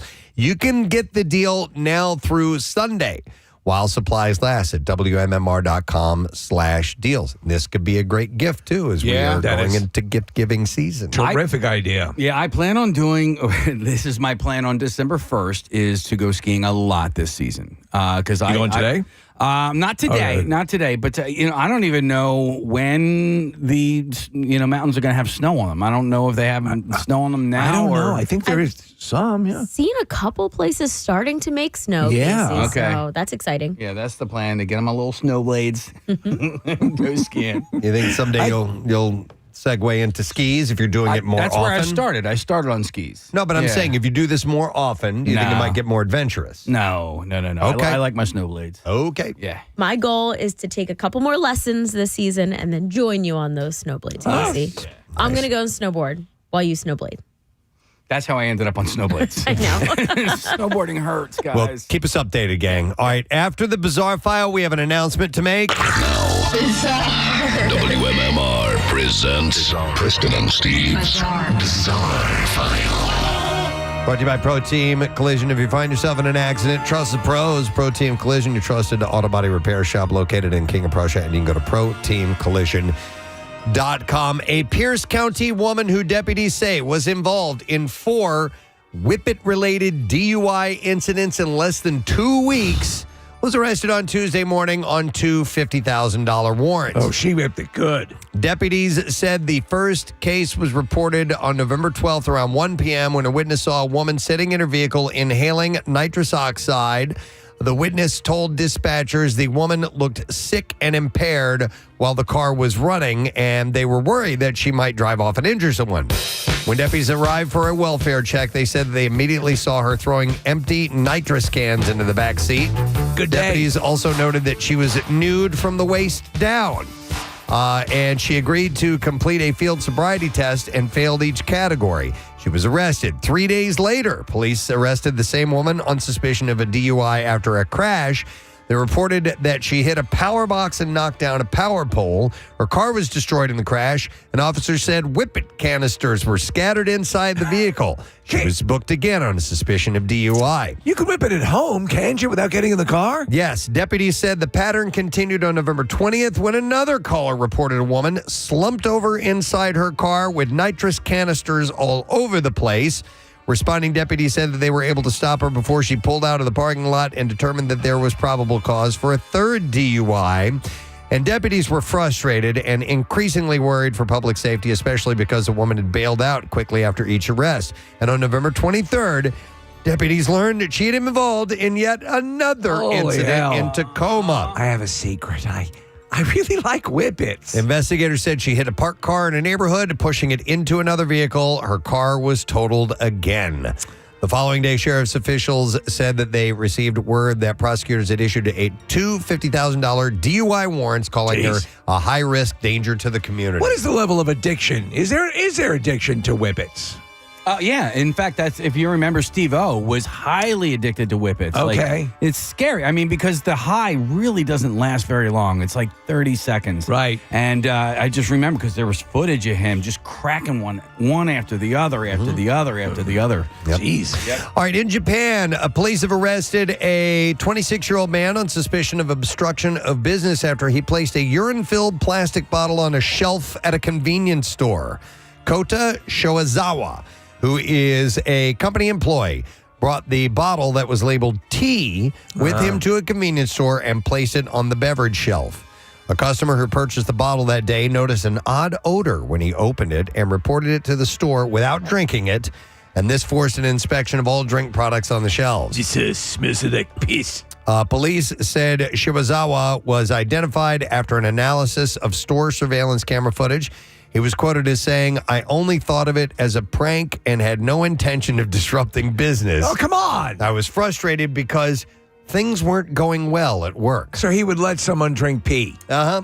That's how he That'll help. Apparently relieves his stress. I got that promotion. Hey, congratulations. After you drank my bottle of piss, peeing in I a got bottle. the promotion. All right, this is a terrible story. A Swiss woman has been killed and her boyfriend who tried to save her critically injured after a shark attack in Australia. Livia Mulheim and Lucas Schindler were swimming in the seas off of New South Wales at dawn on Thursday when they were mauled. It's believed a large bull shark went for Miss Mulheim's first, at which point Mr. Schindler, a recently qualified diving instructor, tried to fight it off, but was bitten twice on the leg. And despite his injuries, he managed to pull his girlfriend, who had lost an arm in the attack, 50 meters to the shore. Sadly, she couldn't be saved. Mr. Schindler was taken to the hospital, where his condition was described as critical. Before paramedics had arrived, a bystander created a makeshift tourniquet out of her swimming suit to help stem the bleeding. Ms. Mulheim was filming dolphins on a GoPro when she was mauled.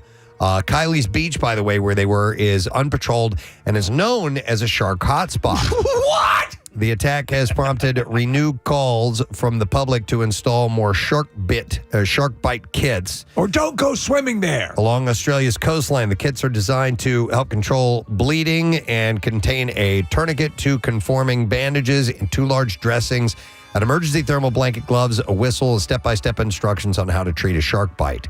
By the way, besides all that, all the missteps there, dusk and dawn are terrible times to go swimming, especially in waters that are frequented by sharks. This was the 5th fatal shark attack in Australia this year.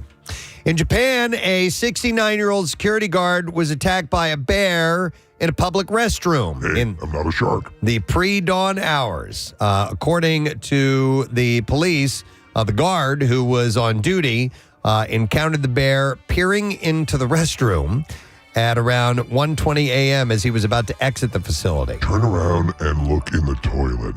That's what you're going to be in about 3 hours. Startled, he fell backwards and retreated, but the bear attacked him, scratching his right leg from the knee to the ankle, and the bear fled the man after the man had resisted, who was shouting loudly. Jesus Christ, what did you eat? The man whose injuries were minor walked to a police box near the station to report the incident and later received medical treatment at a hospital.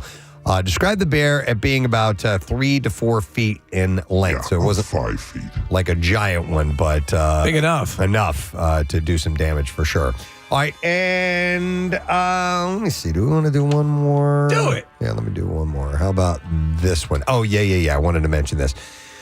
Home electronics retailer Yamada Holdings has said that it will sell a human washing machine, which attracted the attention of the Osaka Expo at its flagship store in Tokyo.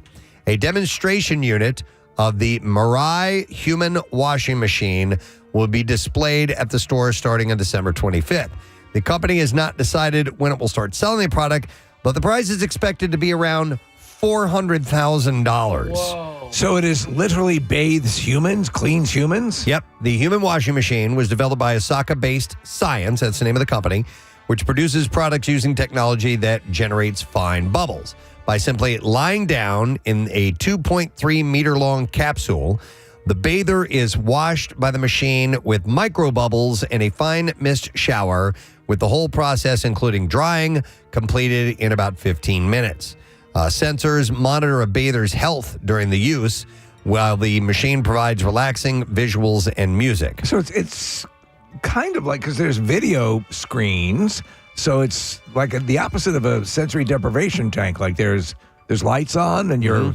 Is it like a spa? Yeah. No, it's just to get you clean. It only takes 15 minutes. It's not like you're going in for a session or anything like that. This is just literally getting you clean for $400,000. How long is your average shower? I'm at 10 minutes tops. 15 minutes? Yeah. So, could you do it yourself for cheaper? Yes! More than 40,000 applications were submitted for the bathing experience at the expo. Here's a $250,000 ass wiper. Yeah, it's insane, man. All right, and there you go. That's what I have in the bizarre file for you this morning.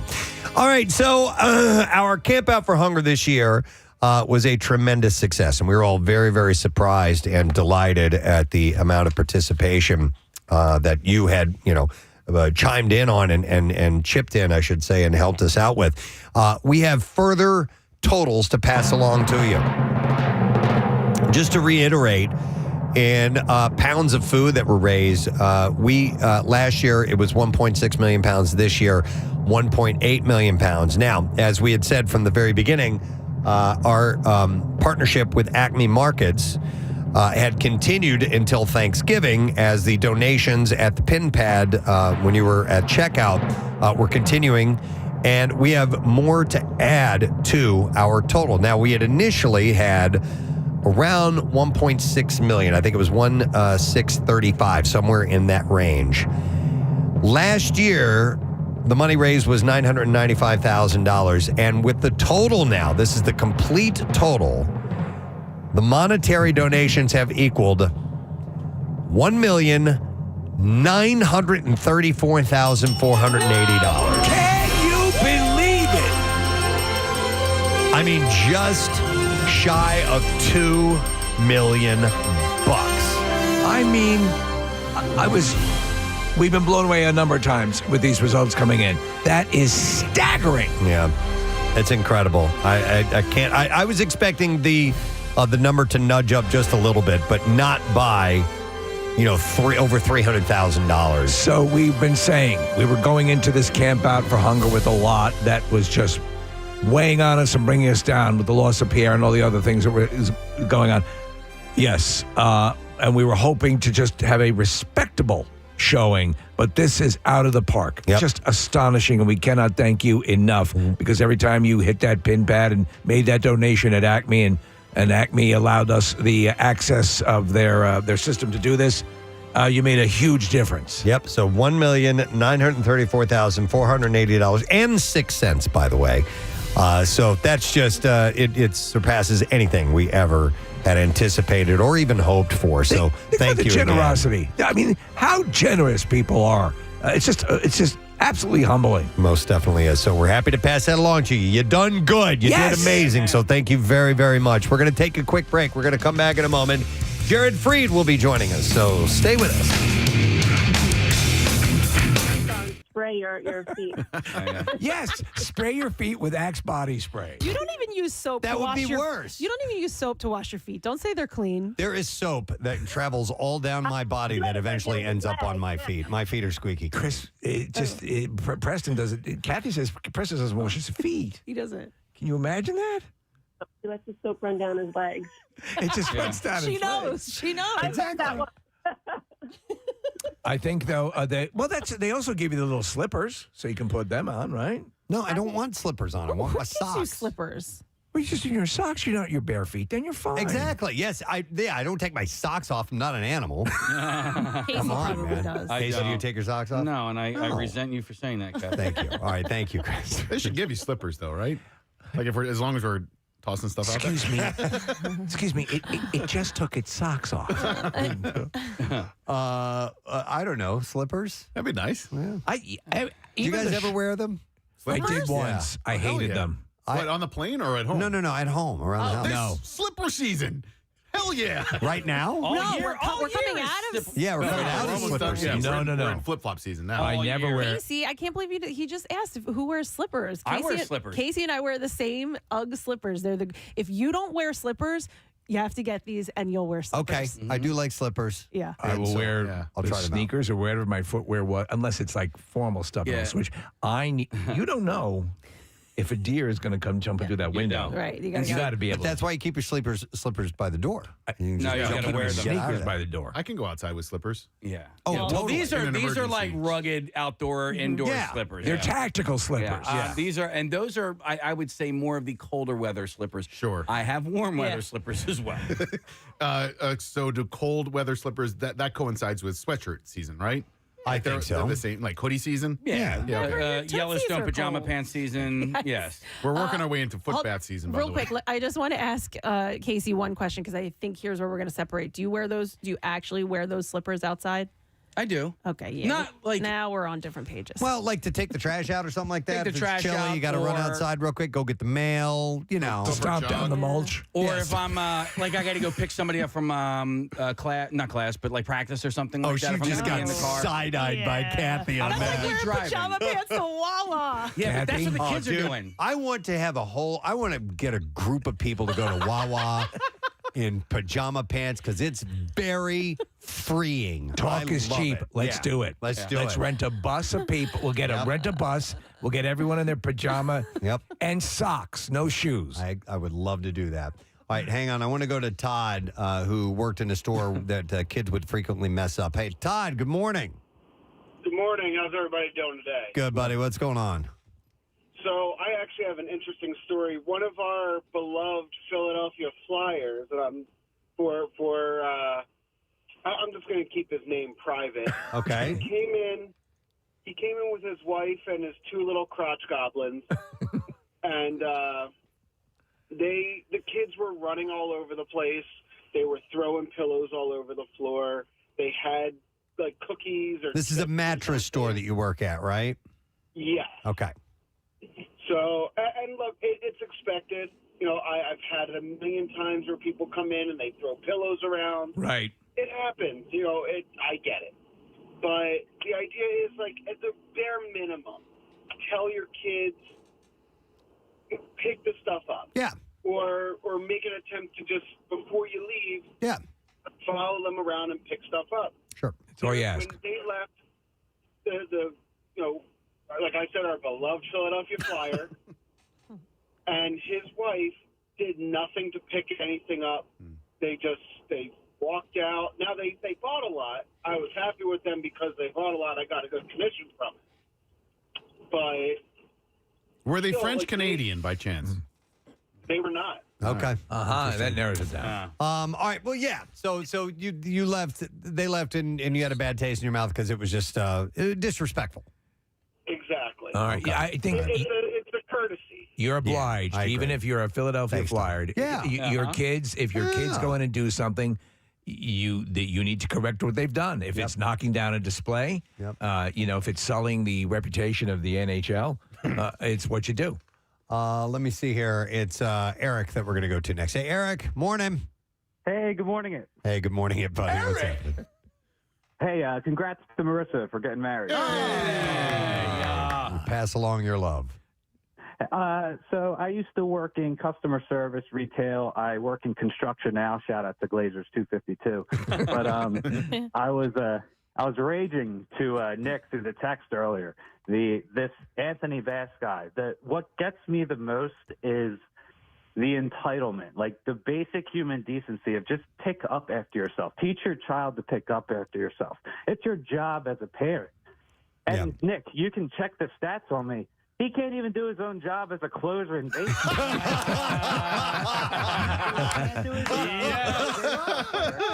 He can't do his job as a parent. He blew up online. This dude's failing. He's a trifecta of failure. All right. So if he were an effective closer, he'd get a pass. And now he's going to, hopefully, if anybody working at United is listening, I hope this person doesn't get fired because of this dude's fucking. He's fired up, Eric. Fargan. Oh my God, I'm so No, sorry. no problem. So, Eric, let me ask you: if the flight attendant was rude, would that change your perspective of this? Okay, so I understand there's probably, three sides to the story. What the flight attendant says, what Anthony Bass says, and then what actually happened. I'm sure what really happened is somewhere in the middle. Yeah. But how he came across in posting, like what he did on Twitter, it just ruined anything that could have gone in his favor. And to top it all off, if you go back and check his Twitter, he posted a picture of his kid holding a bag of popcorn, like, oh, look at my cute little kid, like as a deflection. Like, come on, dude. Well, no, I agree about the nature, the tone of his original post seemed a little pompous. Yeah. And by the way, you're right, Eric. His ERA is like 7.36 or something like that. So yeah, it's terrible. And the fact that he doubled down on it, saying, "Oh, I got," they're going to take care of it internally. United, whoever's listening, please don't let somebody lose their job because this guy can't teach his kids how to clean up after themselves. Okay. You know? All right. No, I agree. Thank you, At least a Eric. 4-year-old, right? A 2-year-old. 5-year-old can clean up after 5-year-old can clean up after right, yeah, themselves. right, yeah. Yep, most definitely. All right, I want to go to one more call. We're going to take a break here in a moment, but Don wants to comment. Hi, Don. Good morning. Morning, guys. What's the word? Yo. Nope. No, not going to Too late. All right, so you are you're a rideshare driver. Yeah, I'm an engineer, but in my off time I do ride share. And people get in and they treat these cars like their personal trash pit with their kids. I'm sure. They get in, they want to eat food, they want to have chips. And when something happens, they don't say anything, or they're just like, they'll get out of the car. Even the adults do the same thing. And it's just, they don't teach themselves. They're not parents to their kids. They think it's somebody else's problem to clean up. Yeah, and it's the wrong way. I remember years ago, Preston. You remember the Good Charlotte we had on years ago, and one of the guys, Benji or Joel, or maybe it was their mother who had worked in a hotel and would clean rooms, and There were some girls who went up and hung out with them in their hotel room, and they were the girls were getting a little bit rowdy, and they were making a mess. And one of the guys, Benji or Joel, goes, "Hey, somebody works here, and they have to clean that stuff up, right?" And I think they said, "Yeah, our mom was worked as a hotel maid or staff or whatever." And they were like, "Don't do that." Gives you a different perspective. Yeah, I was like, I thought it was pretty cool. Yeah, of them too. That's why we eventually married those guys. Be observant of that. No, they got married to Lionel Richie's daughter. Wait, Nicole Richie and Cameron Diaz. So I always consider us them. I know. Yeah. Me Oh, too. yeah. All right, I lied. I have time for one more call. All right. I want to go to Kendra. Hi, Kendra. Good morning. Hi, good morning. Kendra, are you weighing in on this whole mess thing, or what are you calling about? I just won $1,000. It's our concert cash winner, Kendra. And Kendra, you also get tickets to the barbecue as well. How's about that? That is so great. Yeah, congratulations. $1,000 going to buy a lot of popcorn. Yeah. Yes, definitely. And my birthday's Friday, so I can buy myself a nice present. Oh, that's happy awesome. birthday. Huge. We are so happy. Where are you from, Kendra? I'm from Cherry Hill, New Jersey. All right. Thank you, Jersey girl. We appreciate you listening and especially calling in and winning. And we will see you at the barbecue, and we'll give you $1,000 for listening to MMR. All right, Kendra? All right. Thank you so much, guys. Happy birthday. Let's hear it for our Kendra. All right. Next chance coming up about 1 hour from now exactly, because it is 9 o'clock. So hang in there. All right, Casey wants me. We're going to, do it when we return. Yes, sir. We have a concert announcement when we return. So we'll take a quick break. I know it's a lot to take in. We'll come back in just a moment, and we'll get to all that. Stay with us. And Sarah Silverman is going to be joining us as well. Stay put. Preston and Steve. Preston and Steve. On 93.3 WMMR. MMR. Thank you very much, Kathy. As we have stated a couple times, today is April 20th, which is 420. And that is, of course, the international celebration. I assume it's international. I know it's definitely national. Of marijuana and all things pot. As you're saying all this, I realize, what is the derivation of Ford? I'm glad you asked that, sir. Because I've got the history of it. Right. And I know we've mentioned it before, but it's easy to kind of forget because it's this weird little thing that happened. The most credible story traces to Marin County, California in 1971. That's it. There were 5 students at San Rafael High School, and they would meet at 4:20 in the afternoon by the campus statue of Louis Pasteur. Right. And they would get high. And they chose that specific time because extracurricular activities had usually ended by then. And the group of guys, Steve Capper, Dave Reddix, Jeffrey Knoll, and Larry Schwartz, and also Mark Gravich, became known as the Waldos because they met at a wall. There was a wall there, and they called them Waldos. As simple as that. So they would say 420 to each other just as a code. Yeah. So, if they were in the hallways at school, they'd say, 420, and it was just for them to know. Now, the interesting thing is how it got out into national. Yeah. And to become part of pop culture. So, and I want to find out if it has extended to other countries as well. That is a good question. I'll bet you it has. So Reddix, one of the guys, told Time Magazine in 2017, he said, "We got tired of the Friday night football scene with all the jocks. We were the guys sitting under the stand smoking a doobie, wondering what we're doing there. And it continued long after 4:20 p.m. as well. The group challenged each other to find ever more interesting things to do under the influence, calling their adventures safaris. Safari. Yeah. Sick. Going safari. Doobies. So here's where it started to catch on. So later on, Reddix's brother helped him get work with the Grateful Dead bassist Phil Lesh. Oh, boy. As a roadie. That's like the dream job if you're a pothead. So the band is said to have helped popularize the term 420.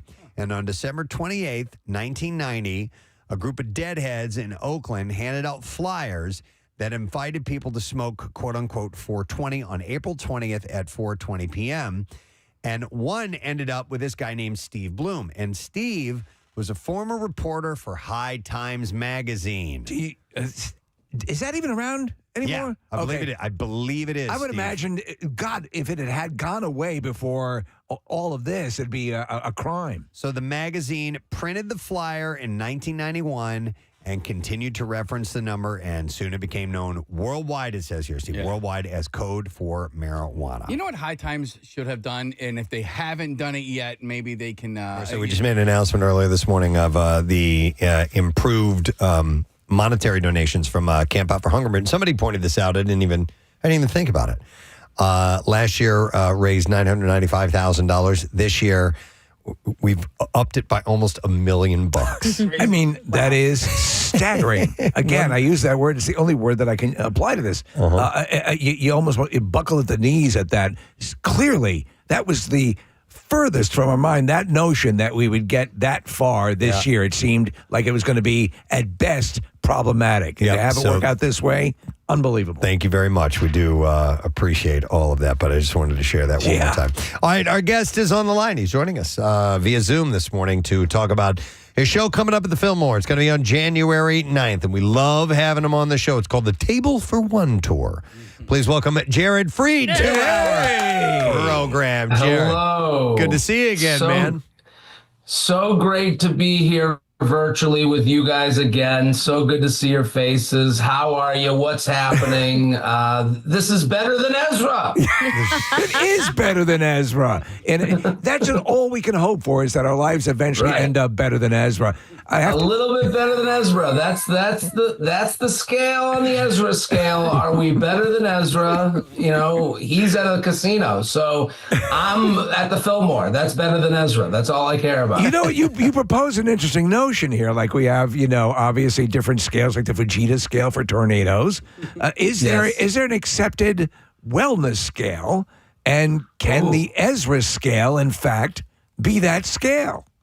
I think the Ezra scale needs to be that scale. If we're going by the Ezra scale, the people of Philadelphia are doing worse than Ezra, because you guys can't even enjoy a Super Bowl win year. Like, this is like the most miserable town. Yeah. After winning a Super Bowl, you'd be like, they won the Super Bowl. Who's the most recent Super Bowl winners? And then you turn and there'll be a bunch of angry people around a barbecue being like, Sirianni.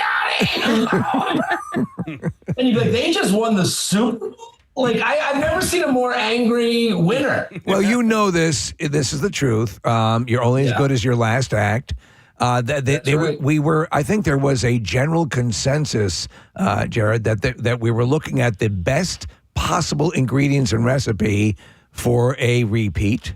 And everything, again, I'm on the periphery. I am as with Preston, we're kind of late season bandwagon jumpers. When it looks like we'll something will happen favorably, we're on board. Right. But I think now, as long as they're better than Ezra, that's when you guys get involved. Really, that's it. But a Super Bowl glow only lasts for. I mean, you will always have that. You will always be able to throw that out there. But the actual glow, the enjoyment, the happiness, it dies as soon as the next season comes along and starts to head in any direction other than full-on undefeated season. The Super Bowl glow went away when Jalen Carter spit on Dak Prescott and was kicked out of the game basically before the season even started. I was like, here we go.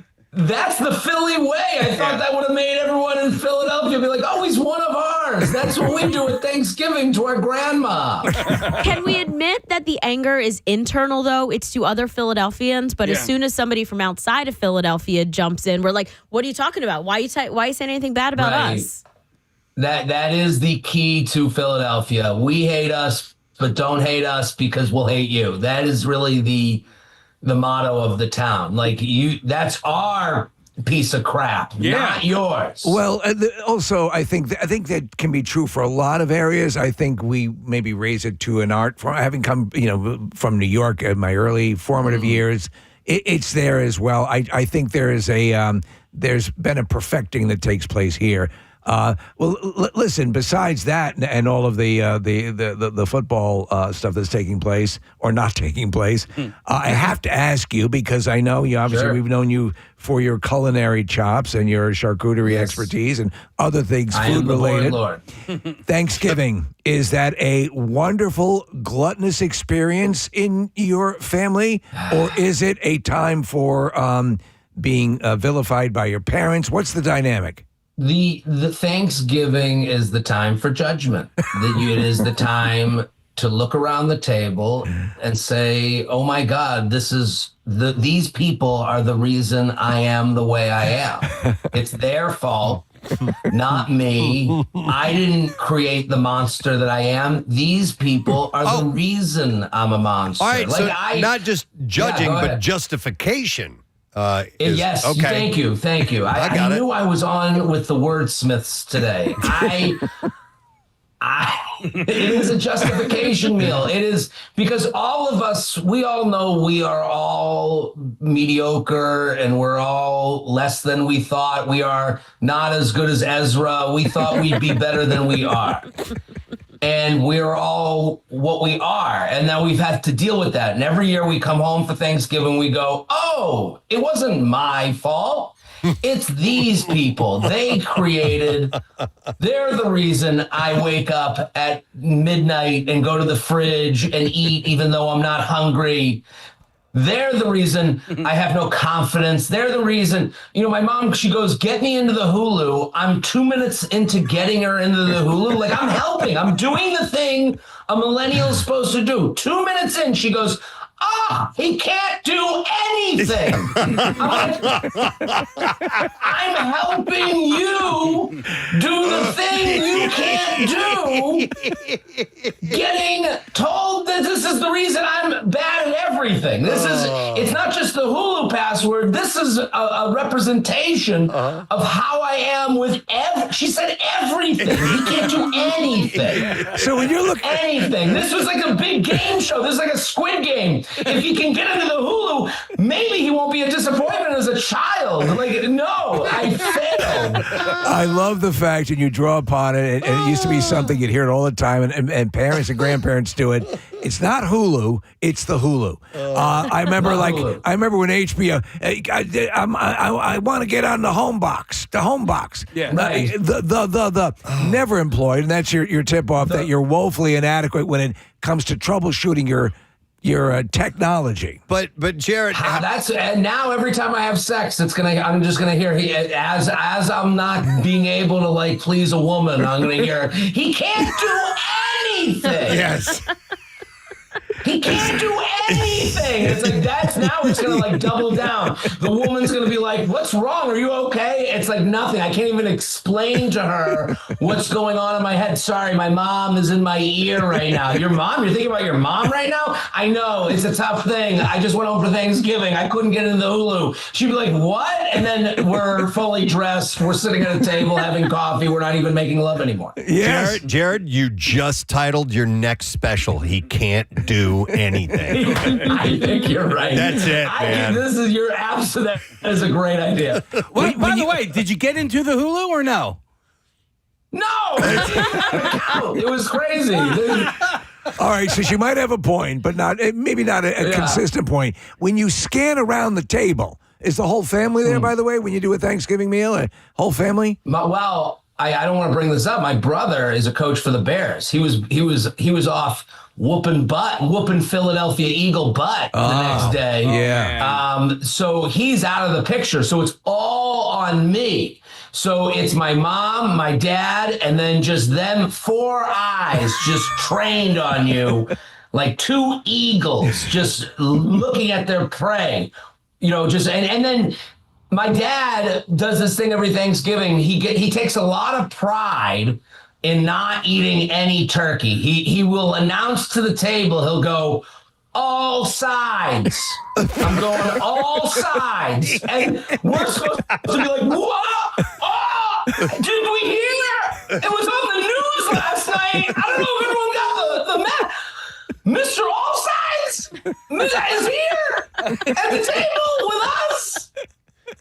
Like, it's the confidence boomers have. Like, it is like, I wish I lived in a world where I didn't know that every one of my thoughts have already been said by someone else on Twitter. Like, he says I'm eating all sides as if he's like the Nobel Prize winner. Just, it is like unbelievable. I'm envious. Yeah, no, I get that. When you're looking at them, do you think a percentage of, okay, I'm 50% dad, 50% mom? Who has sway over the ultimate way your personality turned out?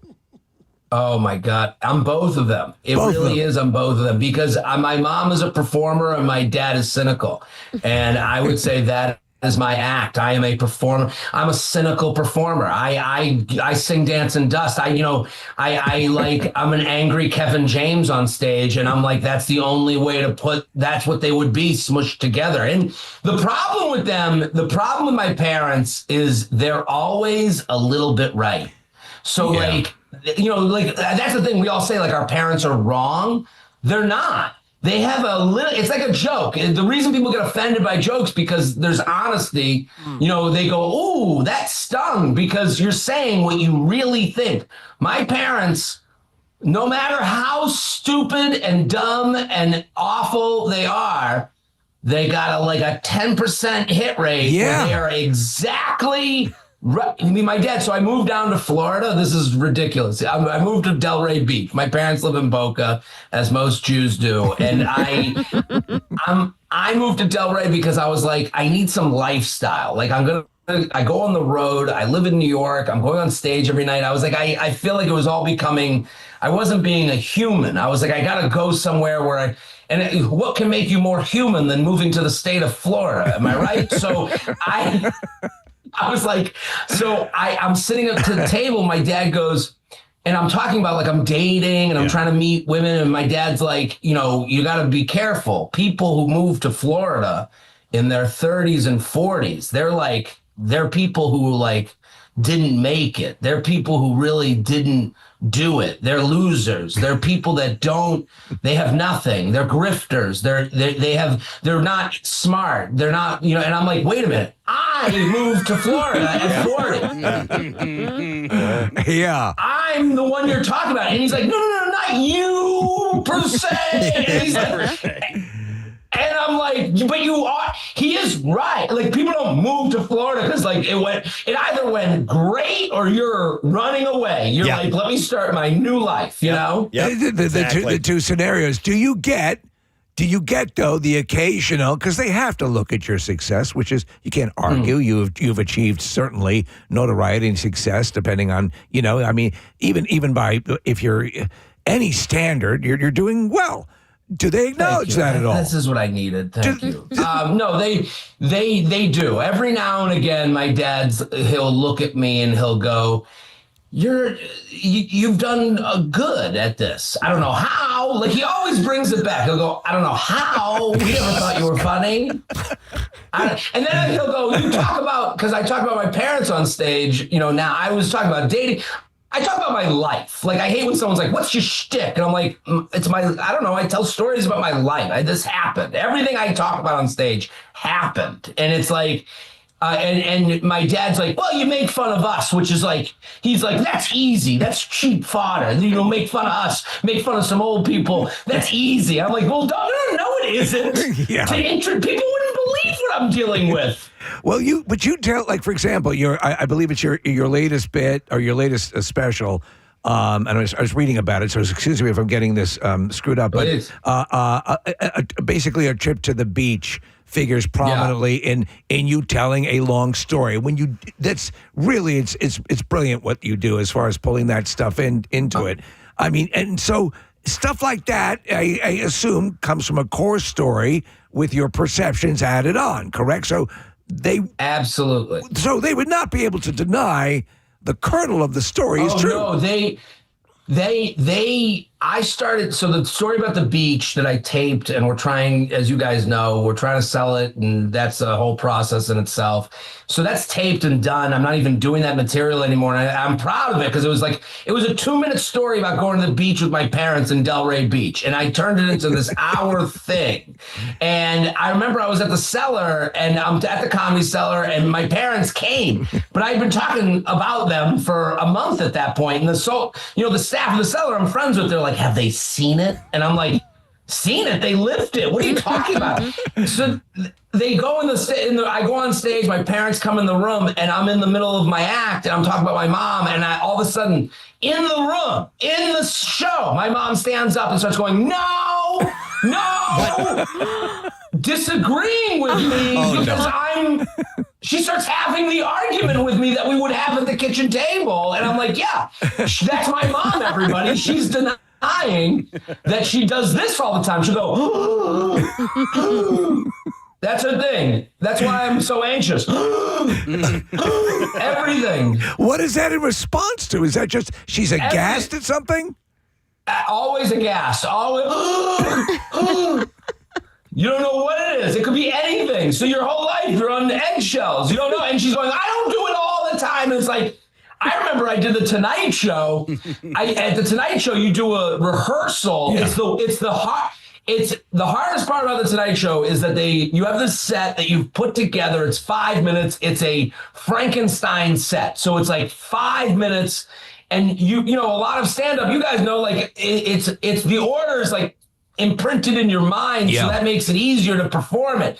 So this is like a different order. I'm trying to get it, and they have you do a rehearsal, which is painful, but you have to do it. The rehearsal happens in front of the camera people, and it's all the producers and camera people. So empty audience, producers, camera people, and it's like that's like, you know, for me, that's like nails on a chalkboard, doing it for people who like, they don't want to be there. They're at their job, you know, like they're like, you know, I'm coming up with my stupid jokes and they're like, yeah, I have a health insurance and I'm in a union. Like, what are you doing here?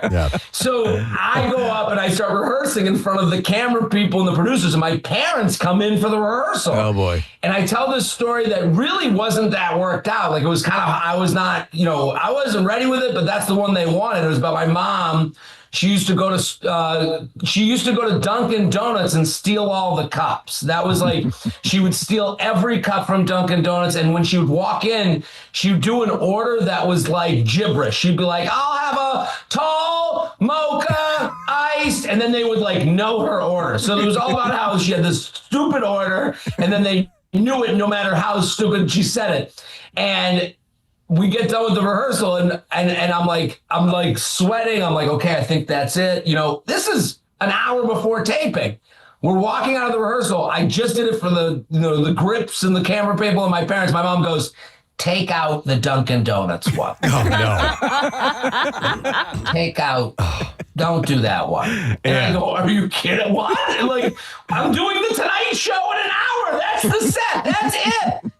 This is the pep talk I'm getting before doing the biggest show of my life. And then my dad goes, you don't have to take it out. He goes, it's the reason she doesn't like it is it's true. Like she doesn't like that you're telling the truth. So you're the fact that anything gets to the stage involves a slaloming that we're not seeing prior to it. Oh, there's a whole thing. I just did shows in Fort Lauderdale and Miami. They came to both shows. They know every bit because they lived every bit, and they also, you know, afterwards they're the toughest critics because, you know, that my dad afterwards is like, it's 10 minutes too long. Well, 10 minutes too long. And I'm like, I know. This is so easy, though. He told you it's so easy to do. Anybody could do it.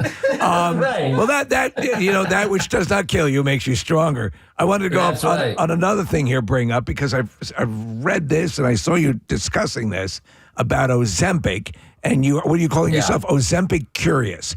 At the point, have you pulled the trigger on any of these No. drugs? No. Both of my parents are on it. I'm in Florida, which I think is the headquarters for Ozempic. Everyone here looks like they're wearing their own skin as a costume that's too loose. Are you a fan of the full blown? Because now the thing that's happening that they're talking about is the micro dosing. I'm a fan of all of it. I think if you're against Ozempic, you have a bad opinion. You're stupid. You should walk that one back. It is methadone for people with food addiction. Yeah. That is the way it's being described to me. Right. And to me, as someone with food addiction, and I walk into a coffee shop and I literally, from the minute I walk in to the minute I walk out, in my head, all I'm saying is, don't get the cookie, don't get the cookie, don't get the cookie, don't get the cookie, don't get the cookie, don't get the cookie. And then to deal with that, every time you go to a coffee shop, you're going to break and have the cookie. But that's what I think, or what has been told to me, is the cure. Now, we can make fun of it. Of course, I'm going to say that they look like they're wearing their skin as a costume that's too loose. Of course, I'm going to say that their body kind of looks like, when you first see your friend who went on Ozempic, it feels like you got on the moving sidewalk that isn't working. You have to adjust. It's jarring. It's jarring. Yes. It is jarring. Yeah. And they're so confident. Every man who goes on Ozempic, the first thing they do is put on a belt and tuck in their shirt. They look like Randy Savage wearing the championship belt. All of a sudden, they're so proud of themselves. Well, and I'm happy for them, because I struggle with my weight. My fitness goals, I just want to put on a shirt. I just want to put on a shirt. Yeah. Without doing all the other shirt stuff. And if you have weight issues, you know what I'm talking about. Just like that, when you're opening it up when you're stretching it. You're pre-stretching it. With your forearms, and then you're acting like, well, it's not a real stretch. That's the fake stretch. It's not like I went like this. I didn't pull it out. You do the fake stretch. You think that stretch on the inside is the one that's not going to make it look weird. We're all wearing T-shirts that we're trying to Play-Doh onto our body. So to that point though, and we all have the same doctor, Dr. Mike here in Philadelphia. And the truth of the matter is, with that comes a whole plethora of medical benefits, like the reduction of diabetes and other sort of things. Right. So everything has side effects and so on and so forth. But if you do weigh out everything on balance, you're going to be healthier. To me, finding out someone is against Ozempic is finding out they're the dumbest person I've ever met, and I should never speak to them. So you thought there's I just think I'm not extreme. You know me. I don't come on I'm not political. I'm not extreme. I'm pretty reasonable. I like to think this is what the most unreasonable person says. I'm reasonable, but this is one subject that, to be against it, I think you're grifting. I think you're worried about your health food company, you're worried about your training operation, your gym. It is, or you're trying to be a hot take artist on the internet who's trying to rage bait. That rage bait phrase to me speaks to me so well with this, because you see Jillian Michaels, who was on The Biggest Loser, oh, she's against it? Of course she is. That's her brand. Yeah. I didn't even consider that, really. I was thinking more about the day-to-day people who are like, oh, that's cheating. You're not working hard, Right. Cheating what? Yeah. Cheating. Okay, good. I've been cheating my whole life. I'm Mr. We're a generation of taking Adderall to study for the test. Yeah. Now this is cheating. We were cheating at I've been team cut corners for 40 years. Team cut corners. Hurts me. Yeah. No, I see that. No, but with it, do you have an exercise regimen? Do you do all the other I go to the gym. That's why it's so frustrating. Yeah. That's why Ozempic makes sense to me. I go to the gym for what? For what? So I can eat. Yeah. It's how about I get some results? I'd like one compliment one time. I'm ready to see I this. don't want to have to tell people. Ozempic to me it would allow me to stop being like, oh yeah, I go to the gym and then have to like make fun of myself because I don't look like I go to the gym. Like if you go to the gym regularly and you look just to look the same, like that's all I go to the gym for. Right. Is just to not look like I've like given up. So so every time someone, do you go to the gym? Yeah, I do. But I'm a fat loser. I'm chubby. I don't go that much. I'm not saying I'm bragging. I go because I want to look like this. I know who would want to look like this, but that's why I go. Yeah. You're the person that I want to see the studies of the people, because there were like the really skinny people with the good metabolism. Then there were the overweight people that couldn't get skinny. And then they all joined the Ozempic and now they're in the other. And then they've just left all the middle people. And we're all just like, well, this is me. Right. Am I now the fat friend? Right. Yeah. There's been a tectonic shift in what happens. Have you seen the recent pictures of Amy Schumer?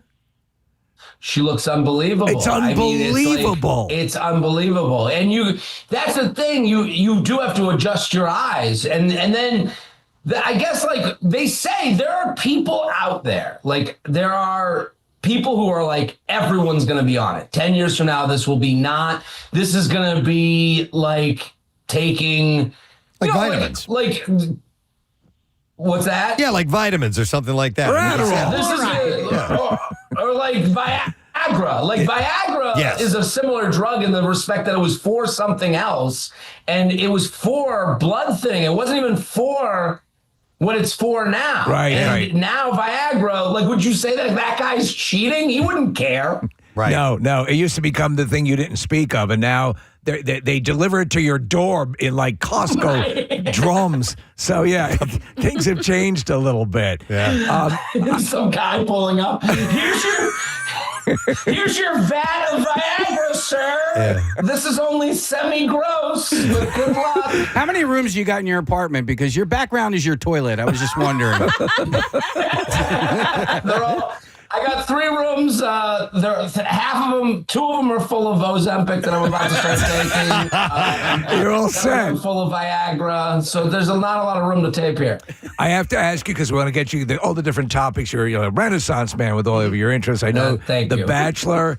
We've talked about that. We talked about the Golden Bachelor. Now, I initially, I think we talked about this when you were first here, and I said, listen, I don't buy into a lot of this stuff. I find it annoying because it's the same scenario carried out over and over. But I thought, here's the Golden Bachelor. I think we talked about this. Right. Well, these are people now who've matured and they've lived enough to know these things that really matters. And it turns out it all distills down to the same crap.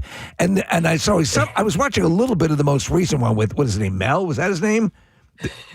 Golden Mel. Yeah. It was so staggeringly boring. And this guy, I want your take on this and it ends with nothing. They're like, they promised that they might do something together.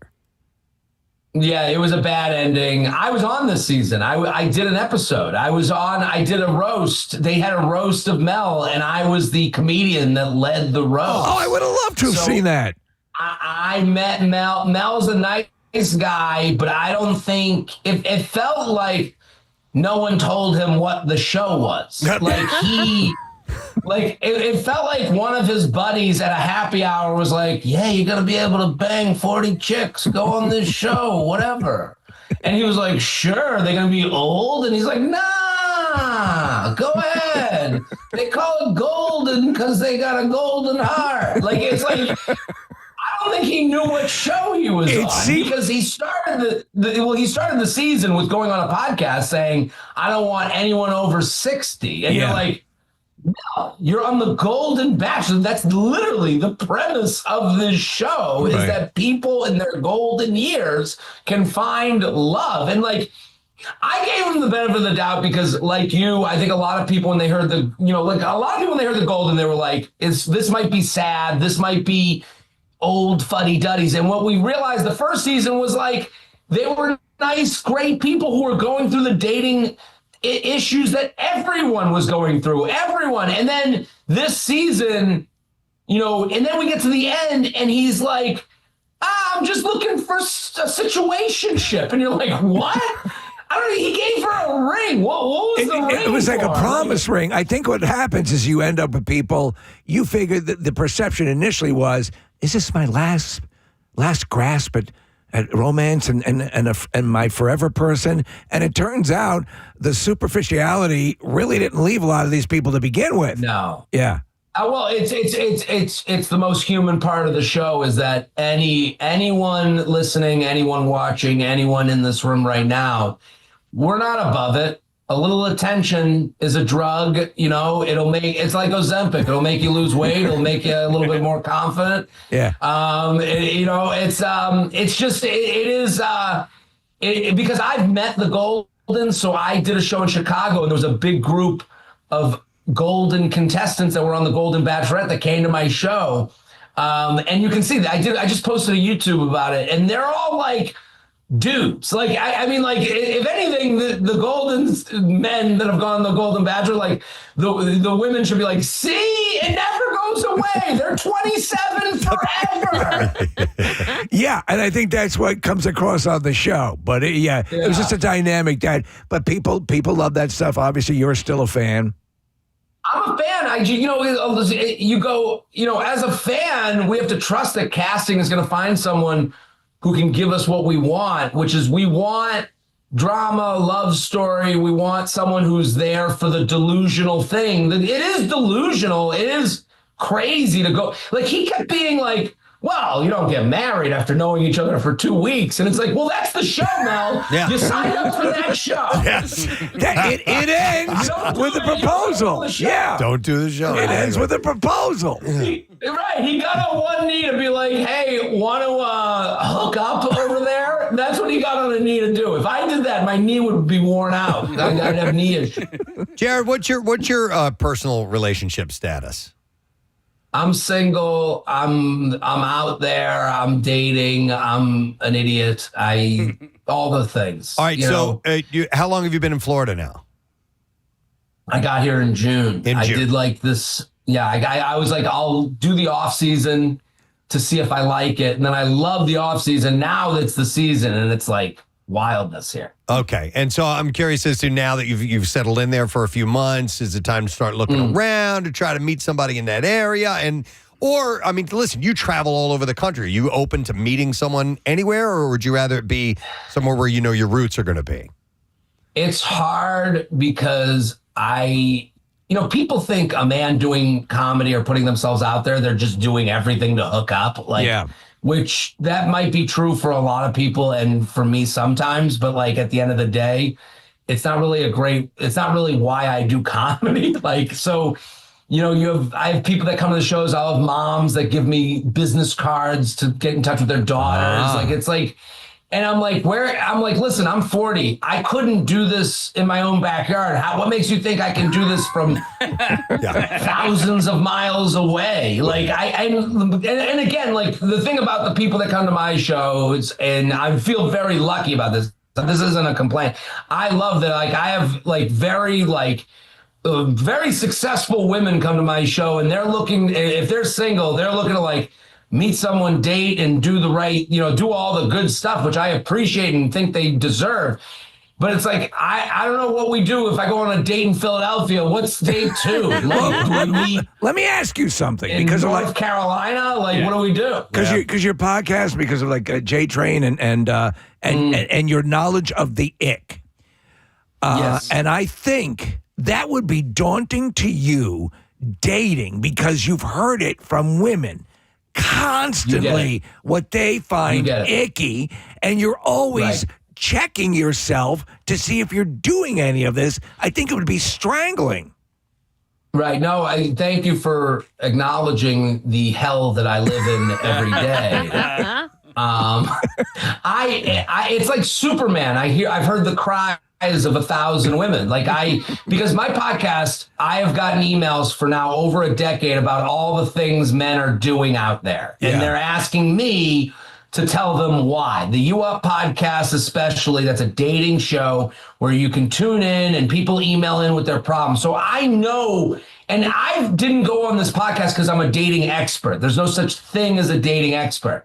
My job is to tell you why I would do it, because I'm just the normal guy. I'm 10% away from whatever guy you're dating. So I'm from the fat part of the bell curve. So when I get asked these questions and they're like, can you believe what he did? And I'm like, well, I've done that.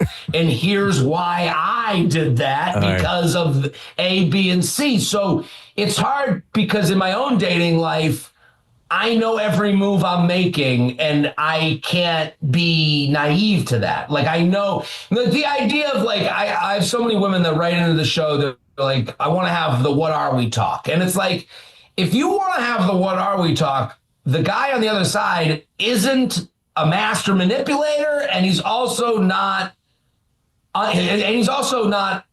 fully unaware of what's going on. Like, you know, you guys are living in the same reality.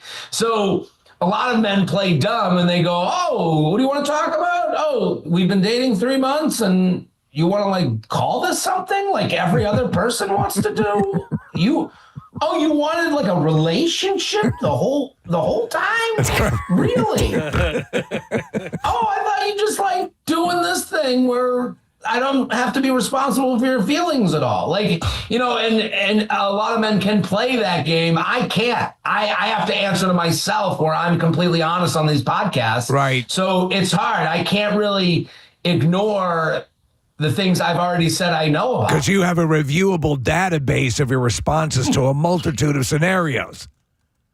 Absolutely. Yeah. So that's, for me, it's not even hard. The ick, I think I've talked about the ick on stage. I talked about the ick for years. Like to me, the ick is a woman who was dating a guy who checked a lot of boxes, and they kept ignoring how much they weren't attracted to them until one thing happened and they couldn't ignore it anymore. Right. You know, jumping over a puddle, that's not the reason people don't want to have sex with someone. It's, I wasn't attracted to him that much in the first place, and then he jumped over a puddle, and I'm like, get me out of here.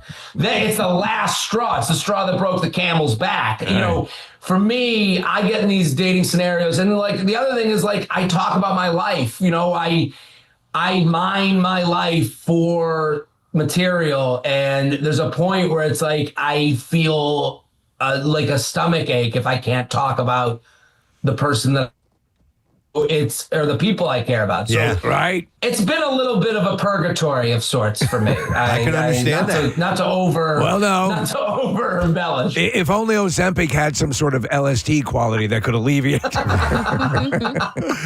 That would be great. I'll take it. Well, listen, Jared, we're going to point people in the direction of your show. It's coming up January 9th, like you said, at the Fillmore, and tickets are on sale now. There's a 7 o'clock show. It's just one show you're doing when you're in town?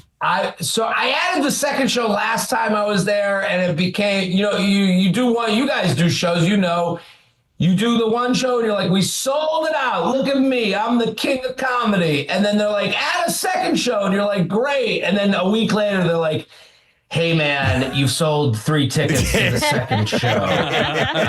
You're a big loser. No one wants to see you. So I've decided I'm going to keep it one show. I think there's like 20 tickets left. So I would love to, get it going. But I want to come back. Can I come back live? We are back live. We are dying to have you back here live. Yes, for sure. When you get back into town, though, we're going to ask you to help us get on the Hulu, if you can. Yeah, please. You'll have it figured out by that. Do anything. Nothing. It was like she was trying to warn the town. Dude, I love it. All right, Jared, we love you. We'll see you soon, brother. Thank you, man. You guys are the best. Thank you. Let's hear it for Jared Freid, guys. One and only. And tickets are on sale now at Ticketmaster. And that show is coming up on January 9th, like I said, at the Fillmore. God, he cracks me up. Do you know what he is? And he's in the best way possible. Years ago, we used to go vacation in the Catskills. If you were to take like a comedian of that time and modernize him and give him all the new stuff and new things and experiences. He's got that comedian vibe that just cracks me up. Because he's innately funny. God, just the idea of his mom standing there as she asked him to help, and she's going, he can't do anything. He can't. And then you know that's true. Echoing in his head. You know that's true. You know it's true, most definitely. All right, let us take another break. We'll come back in a second on this Monday morning. Preston and Steve show. Stay put, my friend. Such a good idea, Steve. one of their pages should be smokable. I think I know the case. I think years ago when it was really a controversial magazine and be on the shelf, didn't they include what they call a roach clip in one of their issues? No, but like it's a they paper, did something like that. Yeah, it's a paper magazine, like maybe page 4 or page 20. Right. You know, and it's smokable. Rolling papers or actual marijuana? No. Like, but something like you a can rolling roll paper, up like in. a blunt wrap, or something that you could roll it into. I get and Acid smoke that, magazine and their tabs of acid on it. No, it's. I remember how controversial that. Look, I don't smoke. I don't use the product myself. Yeah, but again, it's another one of these situations where I'm fascinated by it. Yeah. I was fascinated by what's the big in Amsterdam. They have the cannabis cup. Cannabis cup. There's a documentary about it that is amazing. I mean, I don't smoke anymore either, but like I did, and it was like sort of ritualistic. I will tell you that like once I started it like kind of like took over. It was like everything to me, and I have a history with 15. So I said, I grew up. My sister, my uncles, they were all weed smokers. It was around me even before I was a teenager, and I was kind of used to it. But I started around that time, and I have never quit, and I enjoy it. Now I am not the level of some weed smokers. You're There not are Doug people- Benson. There are people who just smoke it all the time. Yeah. And I'm an everyday user, but I am not, and I have my medical marijuana card, but I'm not a, just get baked out of my gourd person. Preston, the agent who used to book me into colleges and book me around in my early days of stand-up comedy smoked pot the way most people smoke cigarettes, like heavy cigarettes. So he was constantly smoking pot. And I'd have to say to him, is there any effect at this point? And he would say, not really. I mean, that's how much he smoked. I remember maybe it was a decade ago, 12 years ago, we would occasionally have people from Normal on our show talking about making it legal and recognizing it. Essentially, for the most part, those guys have won. I mean, I really find it to be fairly it's not really an issue anymore. If you don't want to smoke, you don't have to. If you do, you have options to do so in most states. And I like that. To me, it's one of those things where like it was being done so much anyway. If you want to smoke legally now, most of the places you can. Even Utah, for crying out loud, there are legal shops. Do you know what's happening now, though? And I just read an article out of California where the image of I'm a local grower and I'm doing my own. Those businesses are getting swallowed up by corporate. Sure. Yeah, the same thing's happening with that industry as well. It's funny though. I mean, because I don't want to be like super prudy and stuff like that, but I do feel like there's a time and place, and like I don't feel like I should be walking through a cloud of pot smoke as I'm walking into the fashion district of Philadelphia, or walking through a cloud of pot smoke as I'm walking down the boardwalk in Wildwood, and it happens. But at the same time, the pot in New Jersey is just as legal as people drinking their White Claws on the beach, and I have no problems with that. But I think the difference is like I'm not smelling your not wafting over. You don't get a contact buzz from somebody drinking a beer. Yeah. And you may not necessarily from somebody from smoking weed, but if you're someone who's in recovery and you go by and you smell that, you have inhaled a little bit. You know what I mean? And I can see that be concerning, especially for people who've gone through. What about recovery. cigarettes, though, man? You've defended people smoking cigarettes out in front of a building in the past. Yeah, I know, but I love the smell of cigarettes now. Everyone picks their poison. No, in fact, I haven't. Not out in front of the building. Like, I think, like here at this building, or like at a mall or something like that, you need to give them cover, right? Like, when it's raining out, it's not like, oh, tough crap, you stinky, filthy smokers. Like, go smoke in the rain. Stinky people. Yeah. But, so you're talking about make some sort of area where they can congregate. But not for the pot smokers? Right outside the entrance?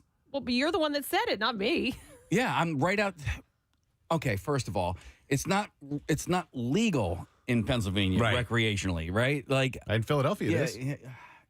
Recreational? Smoking legally is recreational in Philadelphia.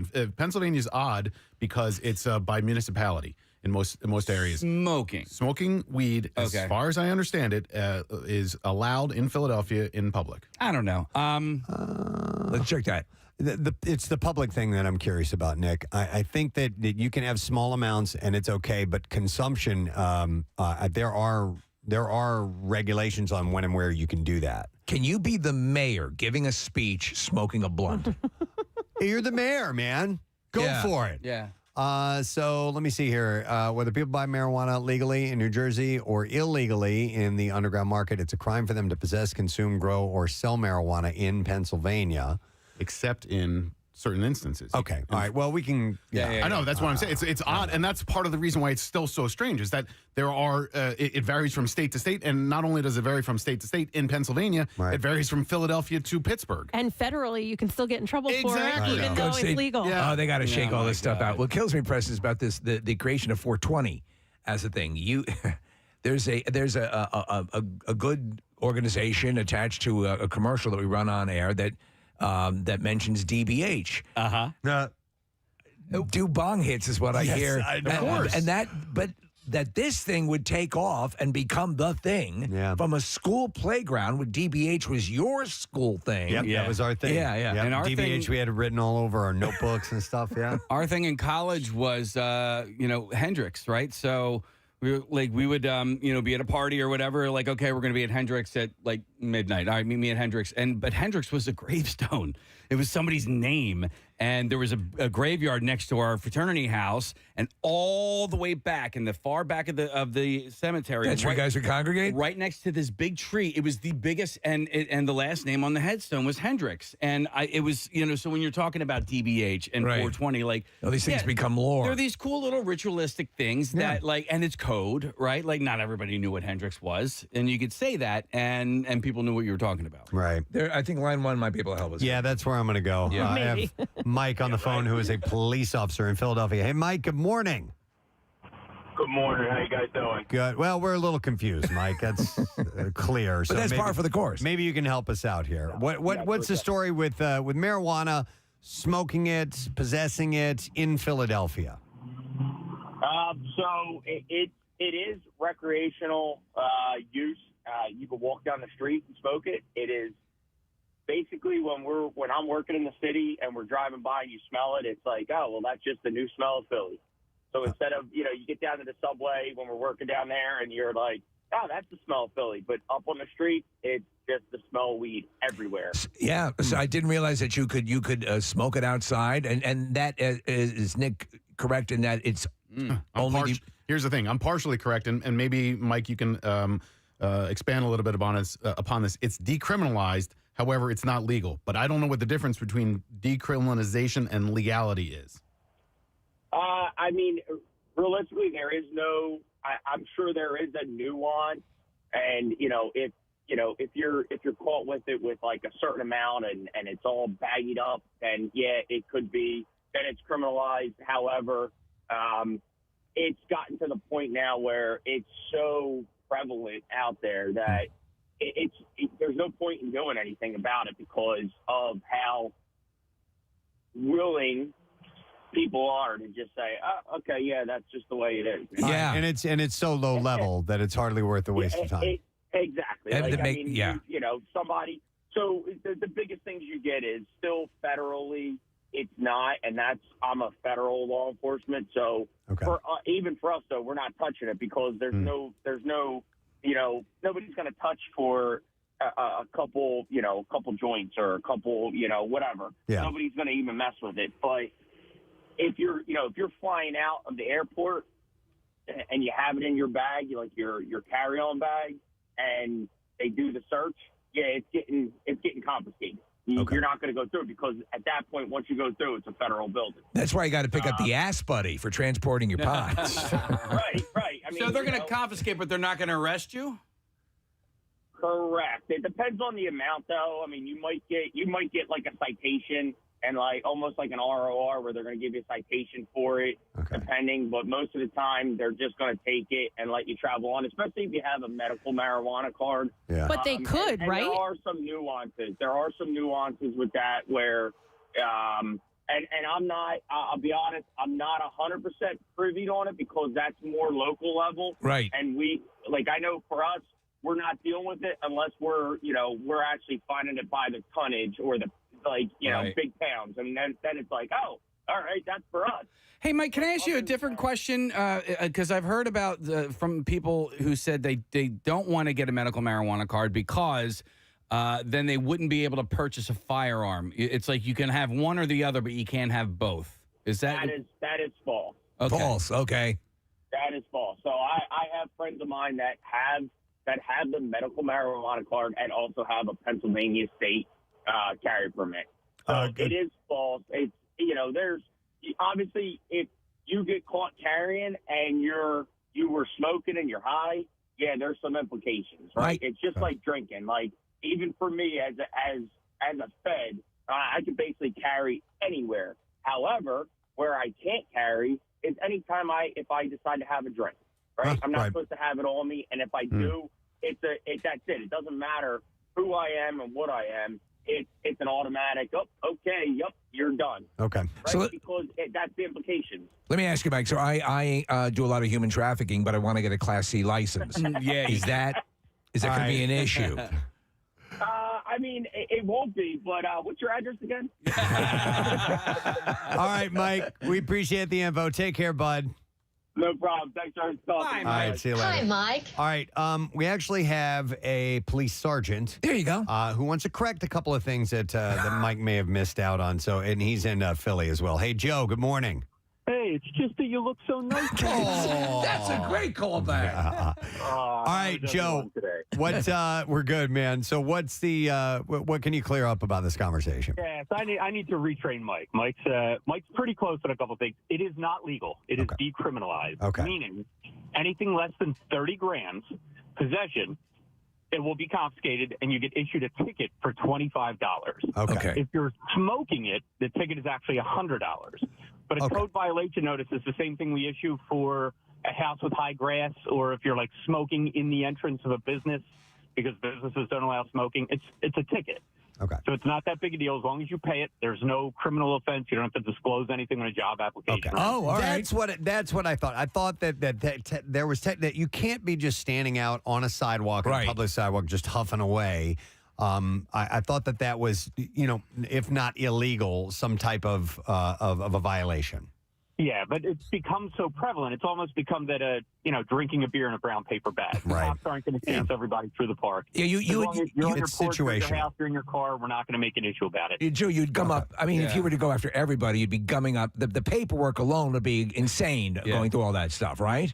Exactly. Yeah. Well, I don't think I'd make it 2 blocks from headquarters before I get Yeah. So, All right, say, Sergeant, real quick, because I just got another text from my friend who is a state trooper here in Pennsylvania, and he says that guy is absolutely wrong about the medical marijuana card and firearms. He says you absolutely cannot have a medical marijuana card and purchase a firearm in Pennsylvania. He Is said it that purchase is a firearm or purchase concealed permit? purchase a firearm.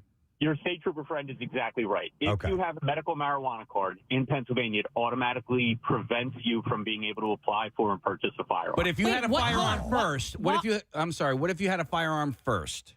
In theory, you're supposed to turn it into the state if you get caught. Now, I imagine nobody's kicking down your door to take your legally purchased firearm because you got a card. But it's probably in your best interest to maybe not disclose. Wow. Why is that, though? Just go visit Jersey more often. Why is that? What is the reasoning behind that? Because it's federal. So the state, which is... So we have your first chance at winning some passes to the Christmas Miracle broadcast coming up on Friday at Dolan's in Ridley Park from 5 to 7. So stop in and we'll have your chance to grab those, and then you come join us for the event, of which we are going to have, we do our ugly sweater contest year after year, kind of changing the name of that a little bit because it has since morphed way beyond sweaters, and you can still wear ugly sweaters to any extent you want to at all, but they're more like costumes now, like even just the sweaters that people wear. Oh, massively they adorn impressive. them with all kinds of stuff that looks really, really cool, and therefore I think it kind of slides into a Christmas costume of sorts. So we're going to have prizes for that, and we're working on getting some stuff together. Going to have some meetings this week on that. Yes? By the way, the miracle aspect of it is not lost. That we've witnessed the lame here and the sightless here. All right, we're not getting it quite right, but miracles do occur. All right, so that's coming up on the 19th. Get yourself set. Real quick, speaking of Christmas, I just wanted to mention this, that over the weekend, this is what we wanted to do this year for Thanksgiving. We had obviously the meal on Thursday, and then on Friday, we went to the show A Christmas Story live at the Walnut Street Theater. They're doing great stuff. Dude, it was so much fun. Yeah. It was a blast. They did it so well. And just I highly recommend. Is it wild to see the iconic house set up on stage? Yeah. Yeah. Yeah, it's crazy because in that house, it moves back and forward because they change the scene several times and they move this entire house in and out. All right, so then let me ask, because in the movie, you have the house as a scene, school is a scene, so they have the school. Do they have like any outdoor scenes as well? Yeah. Okay, like where Ralphie gets hit in the face with the snowball and stuff? Yeah, there's the fight that happens and all that stuff. Absolutely. Yeah, they have all those set changes. And the department store? They have, it was at Higbee's. Yeah, they do Higbee's. All that stuff. Everything you want. The flagpole with the tongue and everything. And not only that, live dogs on stage too. Several occasions. The Bumpus Actually, dogs. the Bumpus dogs are there, and it's everything you want. So I wasn't sure, and they've been, they've had this show going on for years now, and it's as if it's there's the Bumpus.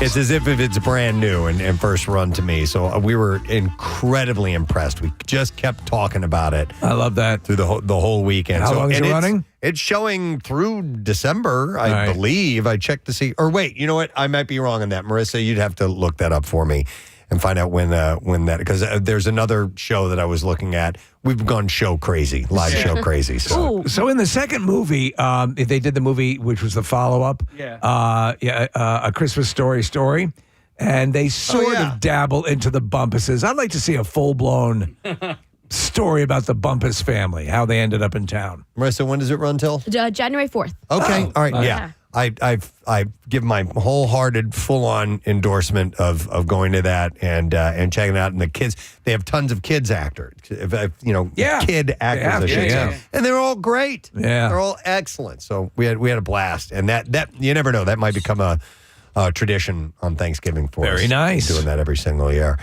We did have we had a smaller family gathering. It was just the five of us, my nuclear family, and our buddy Brian came over. We a lot of times we are the home for wayward Thanksgiving people because we don't have extended family in the area. It's just me and Rochelle and our three kids, and that's it. So we'll always invite, if somebody doesn't have a place to go, to come and have dinner with us, which we end up having a great time. So we very much enjoyed this year. The food was fantastic, and I'm still eating leftovers. It's wonderful. We didn't have, so we went to our good friends, Susan and Doug. We went to their house, and there were a bunch of, friends there, and it was a wonderful gathering. I knew most of the people from previous Thanksgiving dinners, but the one thing when you go, you don't have any leftovers. You don't have the turkey sandwiches. You go somewhere else, Yeah, you get screwed out of that. And, Casey made a 22-pound turkey. We still have leftovers. Dude, you made a small human. I did. mean, that's That's insane. And it took way too long to cook because at a certain point, we had to make room in the oven for other stuff like the casserole and the stuffing and all that. And then so when you do that, it kind of takes away the heat from the bird. Yep. So if it was just the turkey, we would have been ready to eat by 2:00, and I don't think we ate until closer to 4. Or something like that. Yeah. Okay. We didn't eat until like 6:30 on Thanksgiving. Is that normal? It's normal that we eat late, but I was out with my brother and sister-in-law yesterday, and so I think they're hosting, this was their second or third that they've hosted, and so they're taking notes every year. They moved the tables into the living room this year, which gave it a whole different space. They were like, and then next year we're going to start a little earlier so that when everyone does arrive, we're closer to eating time, because I think we didn't even wrap up. We left at maybe 11:30, and everyone was still going. How many people total? At our first Thanksgiving was... Oh, that's right. You multiple Thanksgivings. Yep. We had a Thanksgiving with my side of the family on Thursday, and that was, maybe 12 to 14. Oh. And then we did Thanksgiving with Matt's family on Saturday. Was And that your first like, Thanksgiving with them? No, so they will do it, but it was, Steve, my first Thanksgiving with my extended family coming over to the Lindy's house. Oh. And that was about 25 or so people. Holy hell. Yeah, that was like more of just kind of like an open house, everybody hanging out. So think about this. You guys are the cause for that. You guys are the reason for the two families coming together. Oh, yeah, That's what I mean. Yeah. We're the center. Oh, gosh. Yeah. We're the So center. that giant gathering would not have happened without you two as the equation. Yeah. Right? Yeah, we extended it by like 9 people. That's pretty wild. I've been there. You do that. We all have that point in time where you are now the bridge that are bringing two, the Hatfields and the McCoys or whatever you're bringing together. You're bringing together that family that will for now be intertwined. Well, then it becomes a true testament of seeing everyone's social skills, because then you have to start introducing people. It's a nightmare. Mm-hmm. And it's a lot. Yeah. Because you want to like introduce people who have common themes, or if you do know something, it's like introducing 2 new friends and you're like, oh, you like Broadway and you like Broadway. You guys talk. Yeah. But then I also found myself realizing, I'm so embarrassed to say this, I don't know if I know everyone in Matt's family's names. Oh, wow. Well, to what extent? Like how deep into the family tree? Like cousins' kids. Oh, no, that's... Oh, come on. But it's pretty small. I will tell you... It's pretty small. And I think it's because I see them like once or twice a year. And every time I see them, they look like a new person. Okay. Yeah. Well, they are. They're growing. Right? If they're kids, they're growing up. I'll tell you this. We have a fairly a decent amount of people in the family, and there are times where I'm like, I don't know, I know you, but I don't know I know there's a collection of names, and you're one of those names, and which one are you? And it is an embarrassing thing when you get into that, especially I think you're clear with cousins and cousins, but I mean, if you're like nephews and nieces. Well, they're technically nephews and nieces because the families are so small. Yeah. Like it's only like their 2 siblings and then their cousins are only 2 siblings. So it would be like 4 siblings. And they've spent all this time together. But, so Matt and I have had a very interesting life together so far as a married couple. And, you see the families. We haven't officially had like a big wedding party together. How long's it been, by the way? How long have you guys been married? Shoot. 2.5 years. Okay. All It'll right. be 3 years in April. That should roll right off your tongue. You should be I know down to the day. I thought about adding hash No wonder you're marks forgetting to my, those names. Yeah. to my finger. No, but like every time you meet somebody, you like realize like, do I know what you do for a career? Dude. I don't know. And then you start meeting. You and are then way ahead of the everyone's game. like, That's insane. As far as comparing to me, forget it. Do I know what you're in? What you're in your stock portfolio? That's ridiculous. You don't need to know career. I think knowing names is nice. It's something I fail at. Maurice, I just, and it sucks because I think we end up putting this this weight on our wives' shoulders that they're supposed to know everybody's names and their careers and all of that. And their but shoe size. But like, you mean that's not normal? Are you obliged? Are you obliged to know careers as well? But not me. Rochelle knows all that stuff though. Even my childhood friends, like I don't know what they do for a living. Like my buddy Reggie, my dog's named after him. I couldn't tell you what he does for a living. I sometimes and most of the time forget what his daughter's name is. I think my buddy Steve, I know he works for Apple Vacations. Vinny, I don't know what Vinny does. I just know he goes to like China a couple times a year. Like, dude, just vacations. Yeah, and so like, and these are like my best friends. These are my oldest friends, and I don't know what all of their kids' names are. Oh. Would you be insulted if this is a little bit more in the public eye, this job of yours? Yeah. Would you be insulted if they didn't know what you did for a living? I don't think so. No. No. Ultimately, it doesn't matter. But It doesn't matter. But then you go into like my family, my extended family, like all of my cousins. You know, my mom's sister had 4 kids, and then they have like 13 grandkids. And and like it's too much. Yeah, I know their names. I don't know their kids' names. I don't think. Maybe a couple here and there. And then my one cousin, like they fostered a couple kids, couldn't even tell you if they're even around anymore. You know, would it be so bad to run with name tags? I think you should. Well, so back in the day, at a family dinner. Back in the day when we would go to family parties, and this wasn't so people would know their names. This is just so people wouldn't leave floaters on the table. But it was always red Solo cups, and everybody would put their names on the cups so they knew where their cups were at the end of the night, We were doing in the that. middle of the night. Yeah, Yeah, there was a Sharpie next to the wine. Yeah. I wonder, as we're talking about the the lineage and name remembering, and like even in your own family, how far deep before you admit that I don't know that person's name. I mean, I wonder if there's anybody listening, like I don't know my cousins. I don't. You know what? I know because I've lost touch with all those people over time, and I maybe met some when I was a kid. I'll freely admit, but there are some people who know every second, third cousin, twice removed, blah blah blah. They know all that stuff. I don't, but I do Mikey, not. Ricky, Danny, Terry, Mikey, Davey, Timmy, Tommy, Joey, Robbie, Johnny, and Brian. And for that reason, Preston, we just don't see them. I go as deep as aunts and uncles, and then that's about it. I know a couple of cousins and how many cousins do you have? I don't know. I don't know either. There are two names that I know.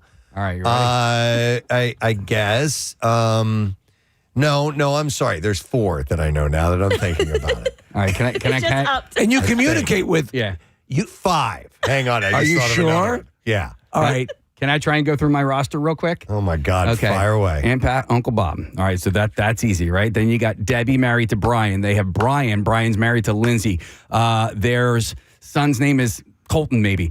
Maybe. All right. Then you have Kevin and Marissa, which is easy to remember because my brother Kevin is married to Marissa. So you got Kevin and Marissa. Those kids don't know because they were fostering kids and stuff like that. Okay. Then you got Andrew married to Rachel. I think they just had a baby. I'm not really sure. Then you got Bob. Bob was married to Ann. Ann passed away. Bob's married to Lorraine now. Bob's got Bobby, who's got Emma. Then you've got forget it. Megan and Carl, little baby Yeah. Carl. Now you're just showing off. Yeah, okay. Well, you also see them. So for my right, I do immediate see them, family, yeah. I have my brother Tom, my brother Gene. Tom has Lily, and Gene has Andrew and Olivia. It's pretty simple. So and then I have my own cousins, and so I can't go very deep on that. And I didn't see the last time I saw my Aunt Jane. And my Aunt Suzanne, my Aunt Mary was the one we saw the most, and we hardly ever saw her. So I didn't really see. I mean, I was a kid when I saw. I can't. And I guess I feel bad for saying that. I don't. But I'm like you, Preston. I don't know. Ryan? So in my family, it's a little bit easier because I have like 4 or 5 different Julies and like 3 or 4 different Miltons. Wow. So that's Miltons. Milton. It's like wise guys. Yeah. So and it's just it's Milton number 1, 2, 3, and they just delineate it down. I think there's got to be at least 6 Julies in my family, and it started with my grandmother's sister, and then it just went awry from there. Okay. Paulie. A multitude of Miltons. Milton. Yeah. Wow. A gaggle of Miltons. Hang on. Do you guys know any Miltons? I don't know anyone named Milton. No, Milton Hershey. Yeah, I know that's him. it. Love his Milton products. Bradley. Milton Bradley. Is there a Milton Fillmore? No, Millard. That's Millard. Millard Fillmore. Millard Fillmore, Yeah, okay. close enough though. Yeah. Close We'll enough. take it. Milt Thompson? Hang on, I want to go. Yeah, there we go. Hang on, I want to go to Steve. Hi, Steve. You're on the air. Good morning. Hey, good morning, guys. Hey, what's up, buddy? Yeah, nothing. I want to kiss you, and I want the dog to watch. It just happens I want to kiss you. And what was the last part? You want to kiss me and what? And I want the dog to watch. Oh, that's the. It was from last week. Yeah. All right, about your family. Do tell. Yeah, my mom was 1 of 10, and they all had like 5 or 6 kids. So we go to a family reunion, and some of them had moved away. You know, some stayed in the area. I'm from Delco. I live in Wallingford, but Ridley Park, Springfield, all that area. So, you know, I would see those. But some of them, I don't even know that I know them, you know, and then they all have kids. They all have kids, you know, like 4 or 5 kids. So there's family, you know, at these reunions, and I'm like, who are you, and where are you from, and what's your story? It's so, and I guess, and I'll hearken to what you said, Preston. I think Claire doesn't know any of my family. She's never really encountered, them. So, but as far as extended family on her side, and friends in general, she'll know friends and she'll know the occupations and she'll know a fair amount. I think I would have no real effective social life were it not for my wife being, And I think it's common there for me. For as far as spouses are concerned, for one spouse's family to dominate the social aspect than Claire's the other. does. Because they're also closer. Yeah. It reminds me of the I Love You Man movie and John Favreau's character. His wife is we're going over to Peter and so on. I don't know who that is. Yeah, you do. You've met him like 3 or 4 times. I've never met that guy before in my life. We were just at their house the other night. No, I don't know who you're talking about. I mean, that's me. That's so. I don't know. Brian Regan has a great bit about his wife. He goes out. You ever heard the bit where he this is the way guys are different than girls. And what'd you do this afternoon? I played golf with Jimmy. How's he doing? He's doing fine. I mean, since the divorce. He got divorced? Totally, man. You spent 4.5 hours with... That's how it is with my son. He was hanging out with this kid, Ben, for years. And then I finally meet Ben for the first time. Ben's got an English accent. He's from freaking England. I'm like, you never mentioned that you have an English friend? Like, that never... I don't know. I'm like, where is he going? He doesn't know anything about anybody. I do feel bad. Maybe people say, because I love seeing the people. I love getting together with them. And we're going to have the big family gathering and stuff like that. But I don't know everything about everybody. I don't have the space. I don't have the bandwidth, as I said. I'm stupid. Here's a text from somebody says, what about family that you've grown up with thinking that they were family, but when you got older, you found out they aren't family at all? And I think that might be going beyond of, this is, by the way, she's your sister, not your mother, or whatever. It's not quite that, but maybe there's somebody who's a cousin that you didn't know that you were related to in any She's way, my shape, sister or form. and my mother. I'm going to go to Mel. Hi, Mel. Good morning.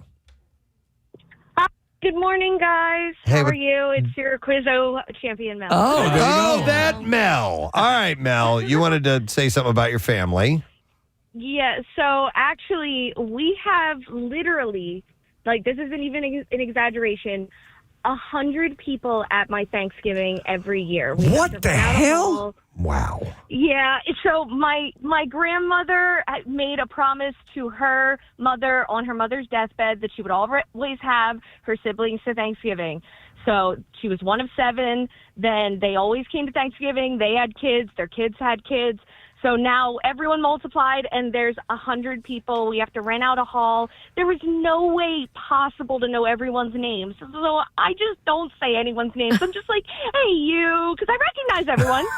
And I know when someone's like, listen, I know when someone's like, I'm gonna absolve you from this because there's no way a collection of people you see once a year that numbers 100 are you going to be. So maybe you could benefit from my plan. Why don't you ask if everyone wear a name tag? Yeah. Because I think I'd be hard-pressed to find anyone in that collection who could name you the other 99 people there. That's pretty cool.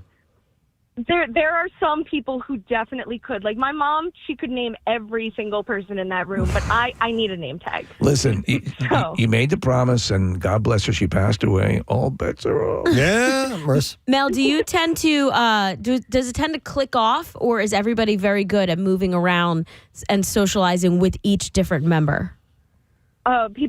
We're a big talkative family, so everyone socializes with everyone. I love We that. rent out a whole hall. We have cornhole. We have a live band set up. Mel, have they split along gang lines? Do you have the Bloods and the Crips represented?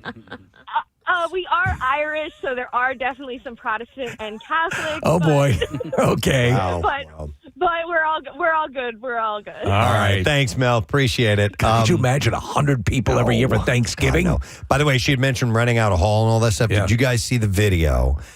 Somewhere in New Jersey this happened, where they were at, I don't know if they were at a country club or whatever, but it was a big enough event for Thanksgiving that they had to, rent out a hall, and they had the full Thanksgiving meal that we're going to do a buffet set out on this table, and there's just loads and loads and loads of food. Did you see it, Casey? I didn't see it. Oh, my God. A woman is making an announcement. She's on the microphone, and I guess they're about ready to have the table gives way. Everything. Oh, all of the food. Marissa just pulled it up. I don't know if you can see it on her monitor. It's worth seeing. It all crashes to the ground, and you just see everybody with their jaws on the floor. Oh, my God. All of it. Gone. No turkey soup. No turkey. Turkey a la king. Turkey salad. Gone. All gone. At least it doesn't look like it was anybody's fault. Watching the video, the woman in the red pants, I think she may have leaned on the table a little bit. I don't know, but they said it was just too heavy for the table. But you can see her; she's closest to the table after they pan it over, and she's right there. Listen, I don't give a rat's ass. I would eat any of that. Yeah, I think you would have to survey the room and go, Yeah. Are you guys okay if we pick up this stuff that hasn't fallen completely out of its container and at least eat that? Because I'm seeing some mashed sweet potatoes that would still be good. Turkey. Oh, my But then God. there's somebody holding a dog. Are there any other pets? Did you have to Come on. Yeah. By the way, I want to double back to another thing you had mentioned, Steve, about the name tag. And I like that idea. Yeah. I do like that idea, but and this happens to me all the time. And a lot of times it'll be if somebody is like working somewhere and I've met them before and I don't remember their name. And I look down and I look at their name tag and they bust me looking at their name tag. Clearly, you know when it's happened. So here's what you do. I've just modified that plan, and I think it might work help for me. you. Have them over for a big family thing. Bring everyone you think might be problematic as far as remembering their name. Mm-hmm. Put something in the food. Knock them out. Okay. All right. Listen. Then hear I can me look at out. their name tag. Microchip them. Smart. And then you will have the transmitter. Yes. Take and notes. then, And I have it in my the phone. app will be on your phone. I love it. Good to see you. Wow. Milton. Yeah. Milton won. That would be fantastic. Hey, and I'm going to go to Jerry. Jerry, you are on the air. Good morning, man. Good morning. Hey, talk about large families. Yep. My mother was one of 14 children. Oh, my God. 7 boys, 7 girls, which makes me one of 79 grandchildren. Oh. 79 grandchildren. It's insane. 40 girls and 39 boys. And they're all named Milton. And my kids are part of 181. I mean, so let me ask you, could anyone in that collection remember everyone's name? Oh, sure, yeah, very easily. I don't know how that before they had spreadsheets, we did the Dewey system, or the it's very simple. My mother was number 5. She had 4 children. I'm the second, so I'm 5-2. So there you go. And if I have a son, right? If I have a son, he'll be All 5-2-1. right, Johnny is in And then the nonfiction. grandchild 5-2-1-1. John's in the nonfiction section. Oh my God! Wow, that's fantastic. Yeah, you have to. That's wow, insane. Jerry. That's crazy. And you know what? I could probably name 70 of my cousins easily. Good for you, man. You go through a system. Oh, that's one. Oh, he was a year ahead of me. He was a year behind me. This one, that. Oh, that's so and so, and this one. You just kind of remember them. Okay. Ah, man. That's nuts. so God Jerry. bless you. Good on you, bud. This thing has a name. Sorry. We lost him. Sorry, Milton. Milton. All right, so there's a word. It's called kin keeping. It's the act of maintaining and strengthening family ties or familial ties. It's a form of emotional labor done both out of sense of obligation and because of emotional attachment. So kin keepers play an important role in maintaining family cohesion and continuity. So, okay, my older brother Gene, Casey, he became the kin keeper. He and his wife Maria know my father's family much more. In my sister-in-law knows more about the different members of my family than do I. Yeah. So my cousins, this is a few years ago, they were just dead set on figuring out, like, I am the first cousin, second removed. I'm like, it doesn't matter. You're a cousin. You know what I mean? It doesn't matter if you're second cousin 3 times removed. Or my dad was into that, and his brother Irv was he was kind of the kin keeper, family tree, and all that stuff. Yeah. I was like, I just pissed on your tree. Don't care. I'm sorry. It's terrible. Yeah. I'm that guy in a family. I didn't even know you were part of my family. Yeah, it's terrible. Hey, Chuck Miko's here. I wasn't even expecting that. Thank you. Woke me right up. Listen, I'm kind of the opposite of that last guy that was on. We have a very similar family. All right. My dad was the oldest of 13. All right. And man, just you guys talking about this, I can feel the stress that I feel when I walk into a family event because this. Yeah. I'm all the way in the confessional here, man. I don't know who you are. Yeah. My one aunt has 2 daughters.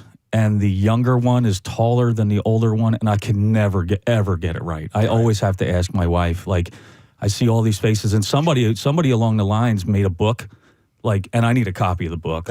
Like before I go to the event, I'm gonna have to study like who's who. It's just it's terrible. And what happens is to seeing them, the ones you see more naturally, you're going to remember. But then when when you're talking about them as kids or younger, and then they break from the pack and one does get taller, Michelle's the taller one now. Right. Okay, I can remember that. You can attach something mnemonic, but you feel like such a dickhead, especially when they come up to you and they know everything. They know what you do for a living. Sure. And they know what medications you're Yeah, and I don't know who's fighting with who. I don't know who's arguing with who. Yeah. You know what I mean? That too. I got to get that whole scoop, like my cousin You Danny. sat him with Uncle Billy. He's the one who touched her when she was 11. It's terrible. God. I'll give you a quick example. So I was on the phone with my cousin the other day to help my daughter with something, and my daughter had to do this phone call for college thing. And I'm like, yeah, it's great. Talk to his wife. They're great. I'm like, they don't have any kids, right? And then Charlie gets off the phone. She tells me, she's like, Dad, they have 3 kids. I'm like, I have no idea. Do you break into a cold sweat when you get like a Christmas card sent and the family pick? You know what? Now is really the time to have those where the people will lay out, Billy and Milton and so you can see them all listed out there. Hold on to those for ID purposes, or what you do is you microchip them the way I was saying. We need it. Steve, I will also say, and this goes for baby showers and bridal showers, make sure you put like the all of the information, all the pertinent information, like last names. That's a good idea. On the Christmas card. That's a good idea. Because sometimes I don't recognize your kids that are now 5, 7, and 9. Totally. When you were holding them in the first photo, I knew who it was. Marissa, stop and think about this. You'll see somebody you work with at a store wearing different clothes, and you won't recognize them. God. Yeah. Dude, 100%. So somebody you haven't seen in a year who's grown, has gone through a part of puberty. Oh man, there are people that I see regularly. Yeah. Regularly. And whether they are in a work environment or whatever, and if I see them and they're not wearing the same hat that I always see them wearing, where's the hat? I don't know who they are anymore. I have absolutely forgotten. I have no idea who you are. Yeah. I've terrible. So many invitations to bridal showers and baby showers where it's the person's full government name, and I was like, that's their name? Like if I'm friends with the male partner and it's for them and their family's throwing it, and I only know them by their nickname, I'm like, who the hell is this for? I know. I've actually shown up at events where I wasn't quite sure who was it being thrown for. But you didn't want to seem like the schmuck. Yeah. Well, we're all doing the best we can, people, so back off, all right? I'm not really trying that hard. Like my wife helps me a lot with it.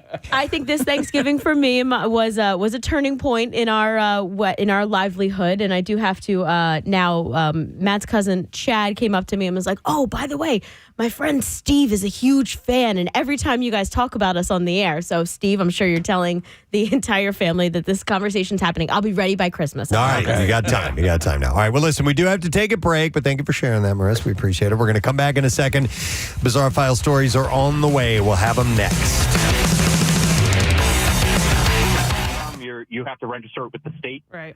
When you purchase that firearm, because it's state, it's all submitted to the federal government. All right. Where Got the it. federal government, all marijuana is still illegal. All right, Joe, let me throw this scenario out to you. Let's say I have a medical marijuana card. I am defending my home. Someone breaks into my house. I have a firearm. I use it.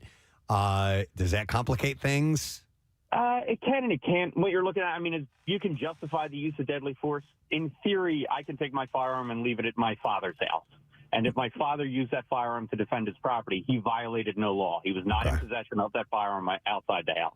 Okay. Hey, Joe, what about driving under the influence of marijuana? And does that vary from state to state? It does, and one of the issues in Pennsylvania they've talked about is because we're kind of decriminalizing and there's the medical, when you get pulled over for DUI for alcohol, there's a limit you have to reach. It's 0.08 is the limit of alcohol. If you're below 0.08, you don't get charged with an offense. Right. If you have any marijuana in your system, and I believe it can last anywhere from 3 to 7 days, depending on the level. If you have any marijuana in your system, you're automatically charged. DUI. Even if it's you smoked weed 2 days ago and you have trace amounts, because that they test for, I think there's a doctor in court who does this part, but I always look at his sheets. They test for THC, and I think it's delta hydrocannabinoid 9 or something. And when they test for all of that, as long as it shows up in the system, you're charged with 3802D, which is the drug offense. So you're just like a bad driver on a certain day, and you just do a dick move as you're driving. But if they test for it, and it could be a couple of days old, they'll charge you with that under the influence? Yeah, it's one of the things that they've been talking about addressing because, you can leave the bar and you're at 0.06, you're free to go home, but you have that little bit of marijuana and we smell. You know, up on a drug test. So it's the weird thing, Joe, and we talk about this because there's so many from jurisdiction to jurisdiction, from state to state. There's the lack of parity. And again, I was reading an article in the paper about how it's hard to really, at the time of arrest, determine how far along someone is if they've smoked a lot of pot. Yeah, they need to refine the testing process, but you would think that would have been done by now. Because it's been around for a long time. One of those things that decriminalization happened so fast, and it was essentially, look, we're just going to, because it was a Philly thing. It was, we're no longer going to arrest for it. We're just going to issue tickets. Right. But the state is the one that makes the determination on criminal and motor vehicle code violations, and they have not caught up. Okay. So, all right. Can you have a medical marijuana card and a fishing license? I think so. They're still working on that. Hey, the firearms thing, is that nationally or is that just in the state? He was saying it was federal. But so firearms, it's all submitted federal, so they still fall under federal guidelines. Not every state has a medical marijuana program. Okay, got it. That's still local. Okay. They're still state by state. All right, Sarge, thanks for the info, man. We really appreciate it. Yeah, have a good one, guys. All right, you too. I'd be the worst. But my brothers are all both law enforcement. I'd be the worst at it. What code is this again? Yeah. I forget the Miranda rights, all that stuff. I'd be the worst. Wow. I mean, I couldn't even umpire a softball game. Yeah, could you imagine going into a drug bust? I thought you said go into the bag. Is this infield fly rule? Thank you for saying that because the umpire yesterday missed 2 infield fly rules, and we were losing by like 1,000 runs. I'm like, please just give us these outs. Real quick, one of the funniest moments of my life was watching my father try to explain to my mother the infield fly rule. And it took about an hour and a half, and she still doesn't understand it. But boy, did my brothers enjoy the process. Well, it seems like all this has a multitude of infield fly rules. Yeah, People trying to hash out, Nick. It's confusing. Yeah. It is. But, I mean, things have lightened up so much. If you look back, 25 years ago as opposed to now and where things are. I mean, me as a user, I love it. I think it's great. You're so right, though, Press, because years ago, I remember he smokes pot. I know. Or if I were to mention it on the air, would have been, even just a couple of years ago, would have been really taboo. And now we have advertisers. Yeah. Bill walks around toking all day. I still think of it that way, though, a little bit. Like, I'm like, oh, yeah, he's a pot smoker. My romance with weed is, I can remember back to my teenage years, like really good bags specifically of pot. That Place I would of journey get. faithfully. And just I hold these great little memories. Now, I also did some really stupid stuff while being high throughout the years, especially in those earlier days, because when you first start trying it, it's augmented in its effect. I mean, and of course, they have strains now that'll still get me baked out of my mouth. One of the highest I've ever been. And I'm not going to retell the story here because I've told it 1,000 times, was when we went to Hawaii. Oh, yeah. And went to this couple's house, and I smoked some local stuff. And I'm like, I am so high. I couldn't believe it. Pierre's mentioned that over the years about how that now they can be more specific and the strains are more powerful. And, oh my God. And our good friend of ours, Steve McLean, I guess he took a gummy or something at a wedding. Yeah, it was a gummy. It was an edible, and he had a reaction. And just said, let's try this. Had to go to the hospital. We had to be brought out on a gurney. When I went to my very first meeting as soon as I got my medical card and went to a dispensary, and I met with the pharmacist who sat me down to walk me through the process. It's funny because he goes, all right, so, just to find out what your tolerance level is, he goes, what you do is you take a hit of this, and he goes, and you wait 15 minutes and see how you feel. And he turns to me and he goes, and really wait 15 minutes. Like a real 15 minutes.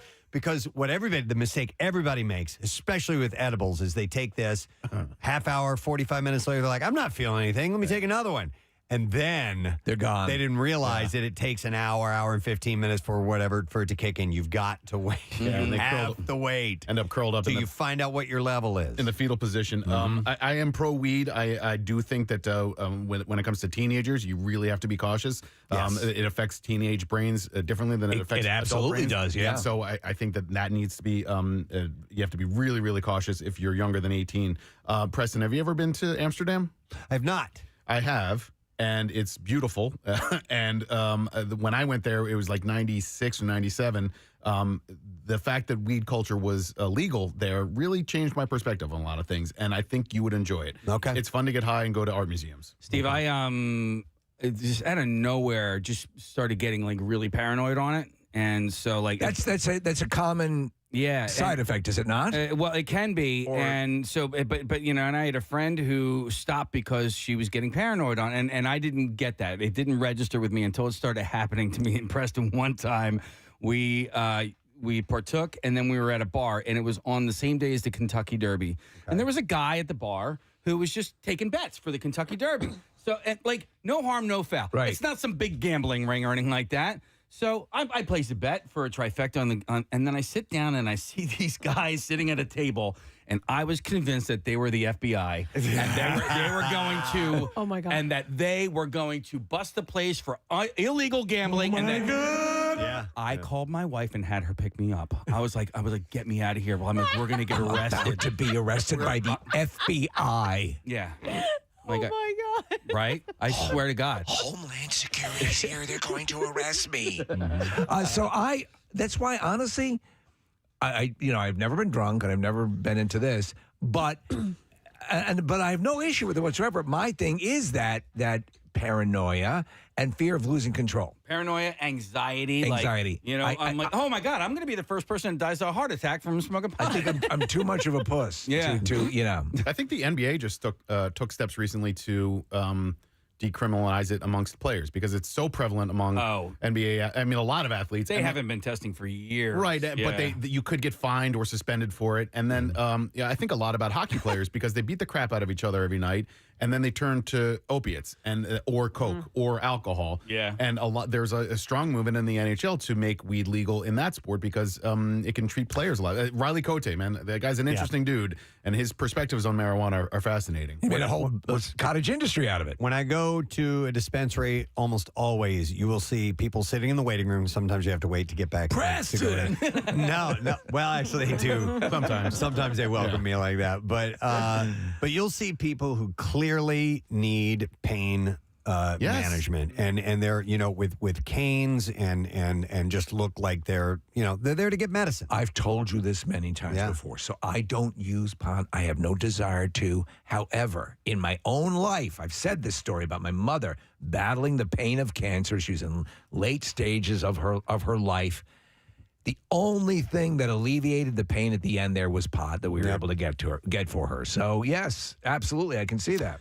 Well, it is indeed 420, and thank you for the calls. By the way, some that I didn't get to, one of them, Jessica, said she had a bartender and a bud tender at her wedding. Wow. She's going to. Oh, she's going to. Oh, that's a pretty sweet deal. And Joe, who called in, he worked at a deli, and their phrase to go smoke weed was check the roof. Because apparently they'd go and I guess go up on the roof and get stoned and come back. So, but anyhow, indeed, it is 420. So thought a little discussion was warranted.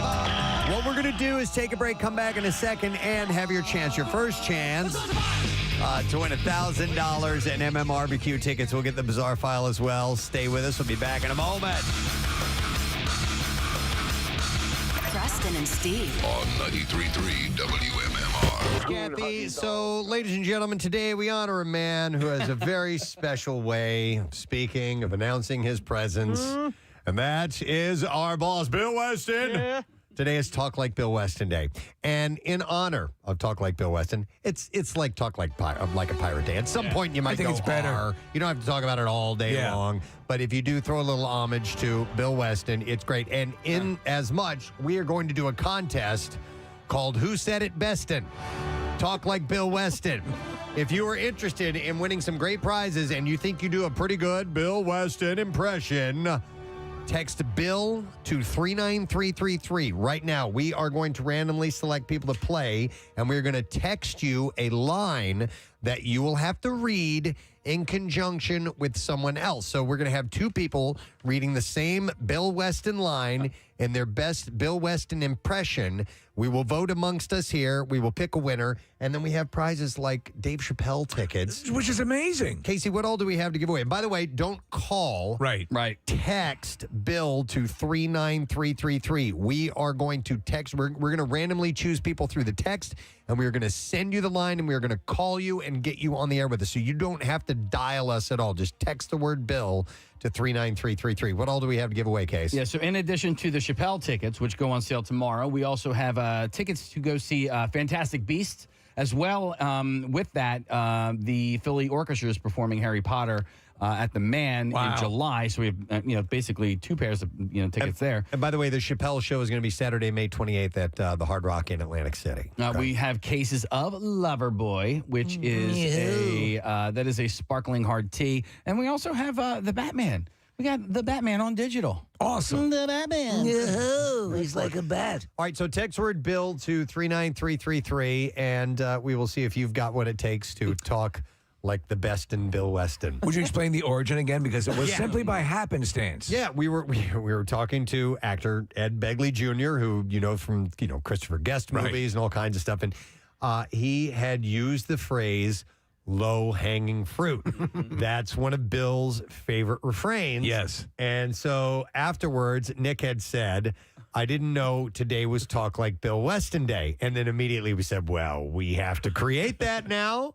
And so therefore we have done it. So April 21st is Talk Like Bill Weston Day. There are countless arbitrary national this and that days. There's no reason this should not be a national day. The funny thing is it takes place on Dr. Mike's birthday, where we could clearly do a Talk Like Dr. Mike Day, too.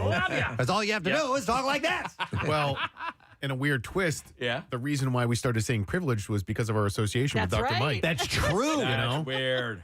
Let's share the origin of that for a moment, because we all have Dr. Mike is our doctor at Penn Medicine, and we were talking about, I don't know, just seeing Dr. Mike or whatever, and Bill told us that we should not talk about that often because it makes us seem privileged. And because we go to the doctor. Because we go to the doctor.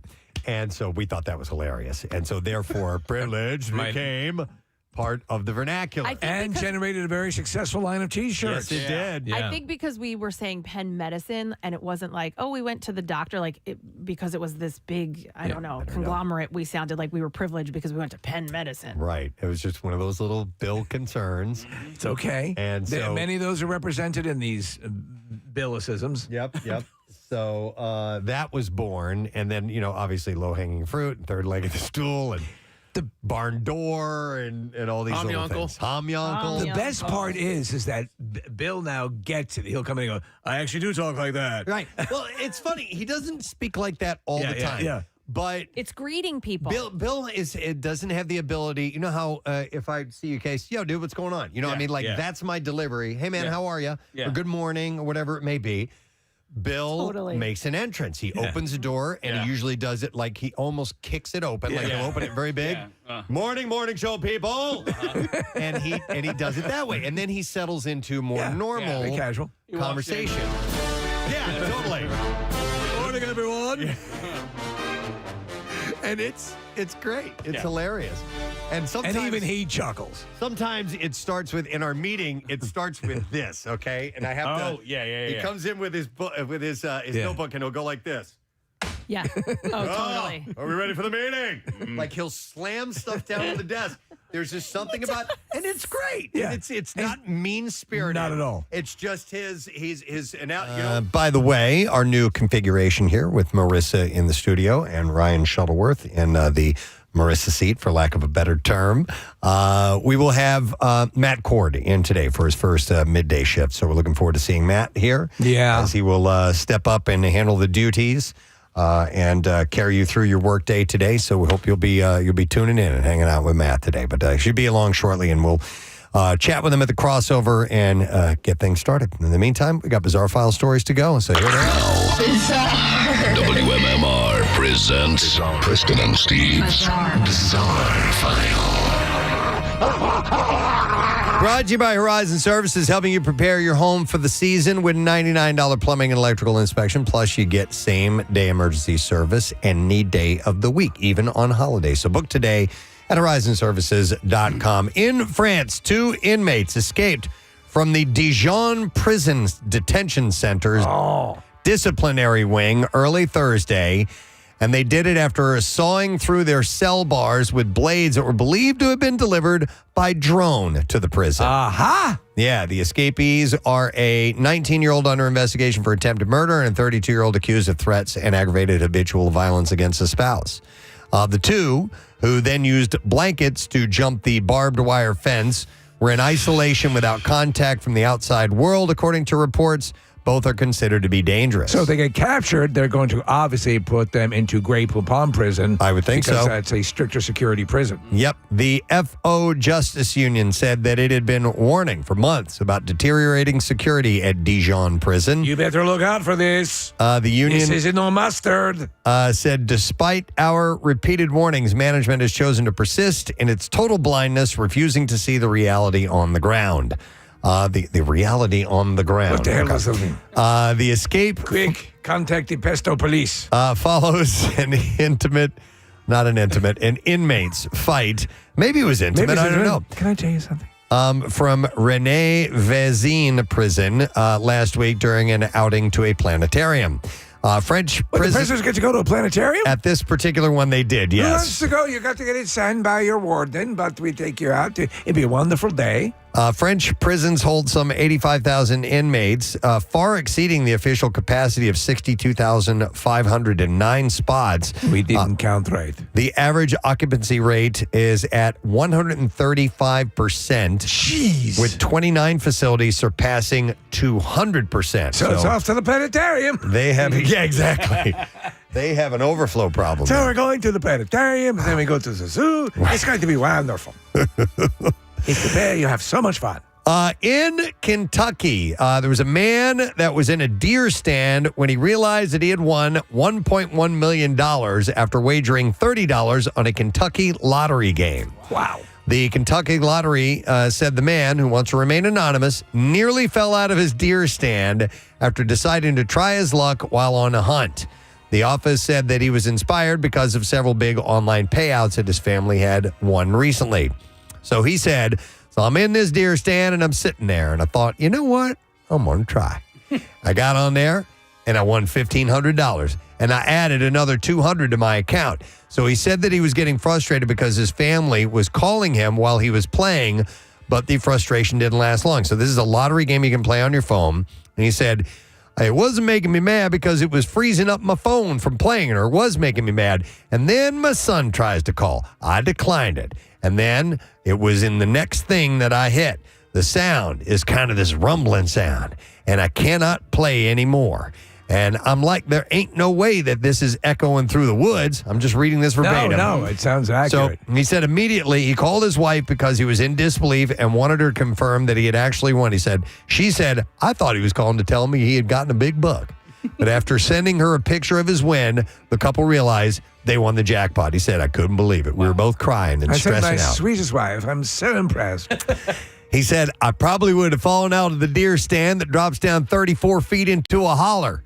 The couple called the Kentucky Lottery saying that they were traveling 3 hours to claim their prize, which is $794,000 after taxes. They plan to pay off debt, buy a new home with land, and save some of the winnings for their family. So, For that, And you know what? A deer survived that day. dang near fell out of that Into a blast. hole. Yeah. Did you see that somebody won a $1 million prize from the ShopRite in Rio Grande? I did. In the Powerball on Wednesday night? I did. It yep. was not me. Nope, it was not me either. But I was very jealous of the people who won. Yep.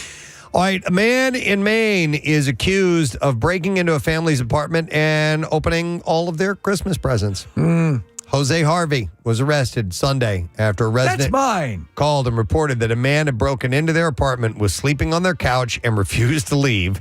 The tenant told authorities that they also discovered their bathroom window had been open and all their Christmas presents had been unwrapped. Oh. He didn't take anything. He Yeah. just unwrapped them. A bowling ball. Authorities said that Harvey could not provide a logical reason why he was in the apartment. Look at this incredible BB gun. Well, there's a compass in the stock. And he was charged with aggravated criminal trespassing. A fitness coach went into fatal cardiac arrest after partaking in a binge eating challenge where he tried to gain more than 50 pounds and then lose it to promote his new weight loss program. That seems healthy.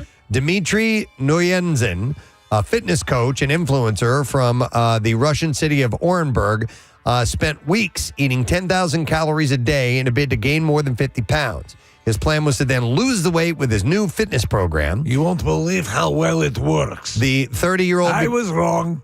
Began to feel unwell and canceled his training session, telling friends that he was going to see the doctor, and he died in his sleep of cardiac arrest. Jeez. Nuyanzi had gained more than 30 pounds in a month as part of his challenge.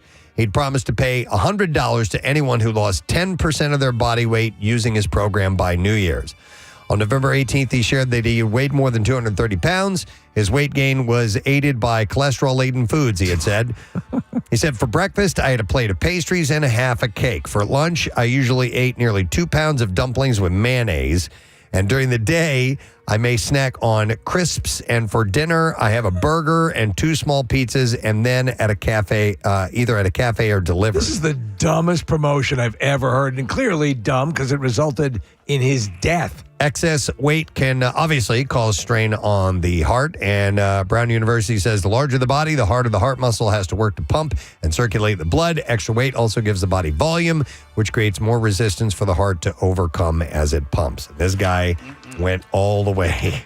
I wonder how many people signed up for the program after that. Right after that, yeah. I know that was a little bit of a stumble, but it sounds very productive. All right, and that is what I have in the bizarre file for you this morning. Hey, if you missed it, we made an update on our Camp Out for Hunger. We had told you when we announced the totals right after the Camp Out that we were continuing on with the fundraising efforts from our friends at Acme Markets at the pin pad at the checkout.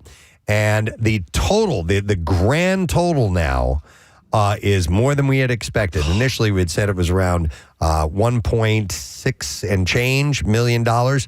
Well, total now, $1,934,480. Unbelievable. Almost $1 million more than last year. So thank you. It's been incredible, this partnership with Acme, and of course, everyone who stopped by to give. And of course, over 500 donations were in honor of Pierre. So we really, really appreciate all of that. Just huge. You could not have predicted this. We were certainly not predicting this. We were anticipating getting a bit of a hit this year, and man, oh man, unbelievable. Above and beyond, way above and beyond. So thanks. All right, we're going to take a break. We'll come back in a second. Lesson, question, trash, music, news. Those things are on the way. Stay put. Time to get to work, people. It's like his indicator that we're beginning, or a slap like that.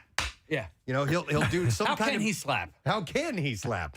But anyhow, it's an endearing quality that Bill has. It's very funny, and we have fun with it. The thing is, it's so similar to Ted Knight, and his delivery is very similar. All right, so Talk Like Bill Weston Day. We're getting people on board to play Who Said It Bestin'. And we have sent the lines to you. All you have to do is text the word Bill to 39333. and we will randomly choose you and send you the lines, and you will have to say them against another person. So that's what we're going to do now. I don't know what they're going to say. Steve had written down these lines. They've been sent to him. I don't know which lines are going to be delivered to us, but I'm going to get 2 callers on the line. We're going to start with Steve. Hey, Steve, good morning to you. Hi. Hi. All right, Steve, you're going to be going against Brian. Let me get Brian on board. Brian, are you there? All right. Hello. Hello, Brian. Hello. How you doing? I'm great. How are you? Wonderful. All right, so let's get started. First, we're going to have Steve read his line. Then we're going to have Brian read his line in their best Bill Weston. And then we'll take a vote amongst the 5 of us here in the studio and determine who our winner is. So, Steve, we're going to start with you. Give us your best Bill Weston. Privileged. Not everyone has access to doctors. All right. That was really good. Brian? Because it's not... Yes. I'll explain after. Brian, let's hear your delivery, please. Privileged. Not everyone has access to doctors. Okay. Try a different riff on it. Yeah. Let's go. Nick, who do you vote for? The first guy. And Kathy. First guy. Steve. Yep. Steve. It's unanimous. Steve's our winner. Sorry, Brian. We got to let you go. Steve, that was a wonderful Bill Weston, by the way. Thank you. And therefore, we have this prize for you. Well, Steve, privilege. You just won yourself a pair of tickets to see Dave Chappelle. Oh, not Isn't everyone can make it to a Dave Chappelle show. Isn't he in that awfully Billy Bob Thornton movie? See, the thing is that you come out big with that privilege, and then you go... Right. All right, so the Chappelle show that you're going to go see, by the way, is going to be May 28th at the Hard Rock Live Edis Arena. That's in Atlantic City. And tickets for both Chappelle shows, which is May 28th and 29th, are going to go on sale this Friday. That's tomorrow. And all the details are at Hard Rock Hotel AtlanticCity.com. This Chappelle show, Got to go. this Chappelle show came like out of the blue. I didn't hear any, this is very cool. Yeah. Yep. All right, we're going to get 2 more callers on the line in just a second, and we will see what line they're going to deliver to us. So Marissa and Connor are now contacting the people that we have sent the texts to. They'll get them up a couple at a time, and we need to make sure this is coordinated so they have that they're saying the same Well, lines. during the time, I'd like to give some advice on whittling, Preston. So that whittling? Yeah, the blade goes away from you as you're carving the wood. All right, let me get our callers. We have Kenny that is there. Hey, Kenny. Hey, what's going on? How you doing, buddy? Pretty good. How about you? Good, wonderful. Hang on. We're going to get you up against Brad. Hey, Brad, are you there? Yes. All right, Brad, we're doing our best Bill Weston. It's Talk Like Bill Weston Day. So, Brad, we're going to start with you. Give us your best Bill Weston line. All right. Being local is the third leg of the stool. All right. Being local is the third leg of the stool. Kenny, let's hear your Bill Weston. For MMR, being local is the third leg of the stool. All right.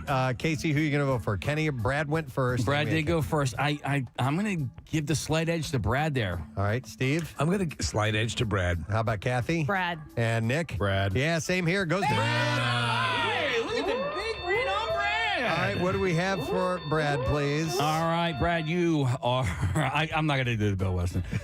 You got a case of Loverboy. You might recall Loverboy from Bravo's hit reality series Summer House. Loverboy is a high-quality, low-calorie, zero-sugar sparkling hard tea, and you can enjoy Loverboy at Kellyanne's Bar and Grill, which is located at 1549 Spray Garden Street in Philly. Some people call her Annabelle. The funny thing is that Santa impersonation is almost like Bill trying to do an impersonation of himself. Yeah, a little bit, yes. Because he starts to talk like this with a little bit of John Wayne. Yeah, he's doing a wonderful riff on Santa Claus, and it does sound a little John Wayne-esque. I can't believe that Bill doesn't like that because it's so funny. The comedy is like... I know it makes him cringe a little bit, but it's for me, that's the shining Bill Weston moment. Yeah. That call is the best. That he does, listen, he knows he thinks I'm full of crap when I say that, but I think that's a big indicator that you call up your boss and without even indicating what you wanted, he plays along. That's pretty cool. I thought so too. You know, on top of a Talk Like Bill Weston Day, a Talk Like Dr. Mike Day, we could even do a Talk Like Gary Lauer Day. Wow. God. Yeah. Oh, man. If that's even possible. Remember, the Gary Lauer prank phone call? No. No. Did you call him? Yeah, well, so we said Gary, we had him call Gary because Gary was being inappropriate, like at an event. Oh, we had Bill call That's Gary. right. Do you have that? Hang on. I got to find it. But yeah. And it was you, was it not? It was me. Yeah. So again, we had him. It was like a reverse prank phone call because he was the one who made the phone call. He called. Called the studio. Didn't realize. He might have called the studio line, but yeah. Wait, I don't follow. What happened? All right, so the prank phone call, we had him call Gary because we had Bill call Gary. Yeah. So what he thought was Gary. What he thought was Gary. Oh, and it was actually Casey. trying to be Gary. So Gary's not actually involved in Not this at all. right? No. Okay. Because you answer the phone, you go, Bill Weston, look at Bill Weston's on my phone or something like that. This is it right here. Okay, all right, hang on a second here. Here we go. Hello? Hello. Hello? Hello. Hello? I'm looking for Gary Lauer.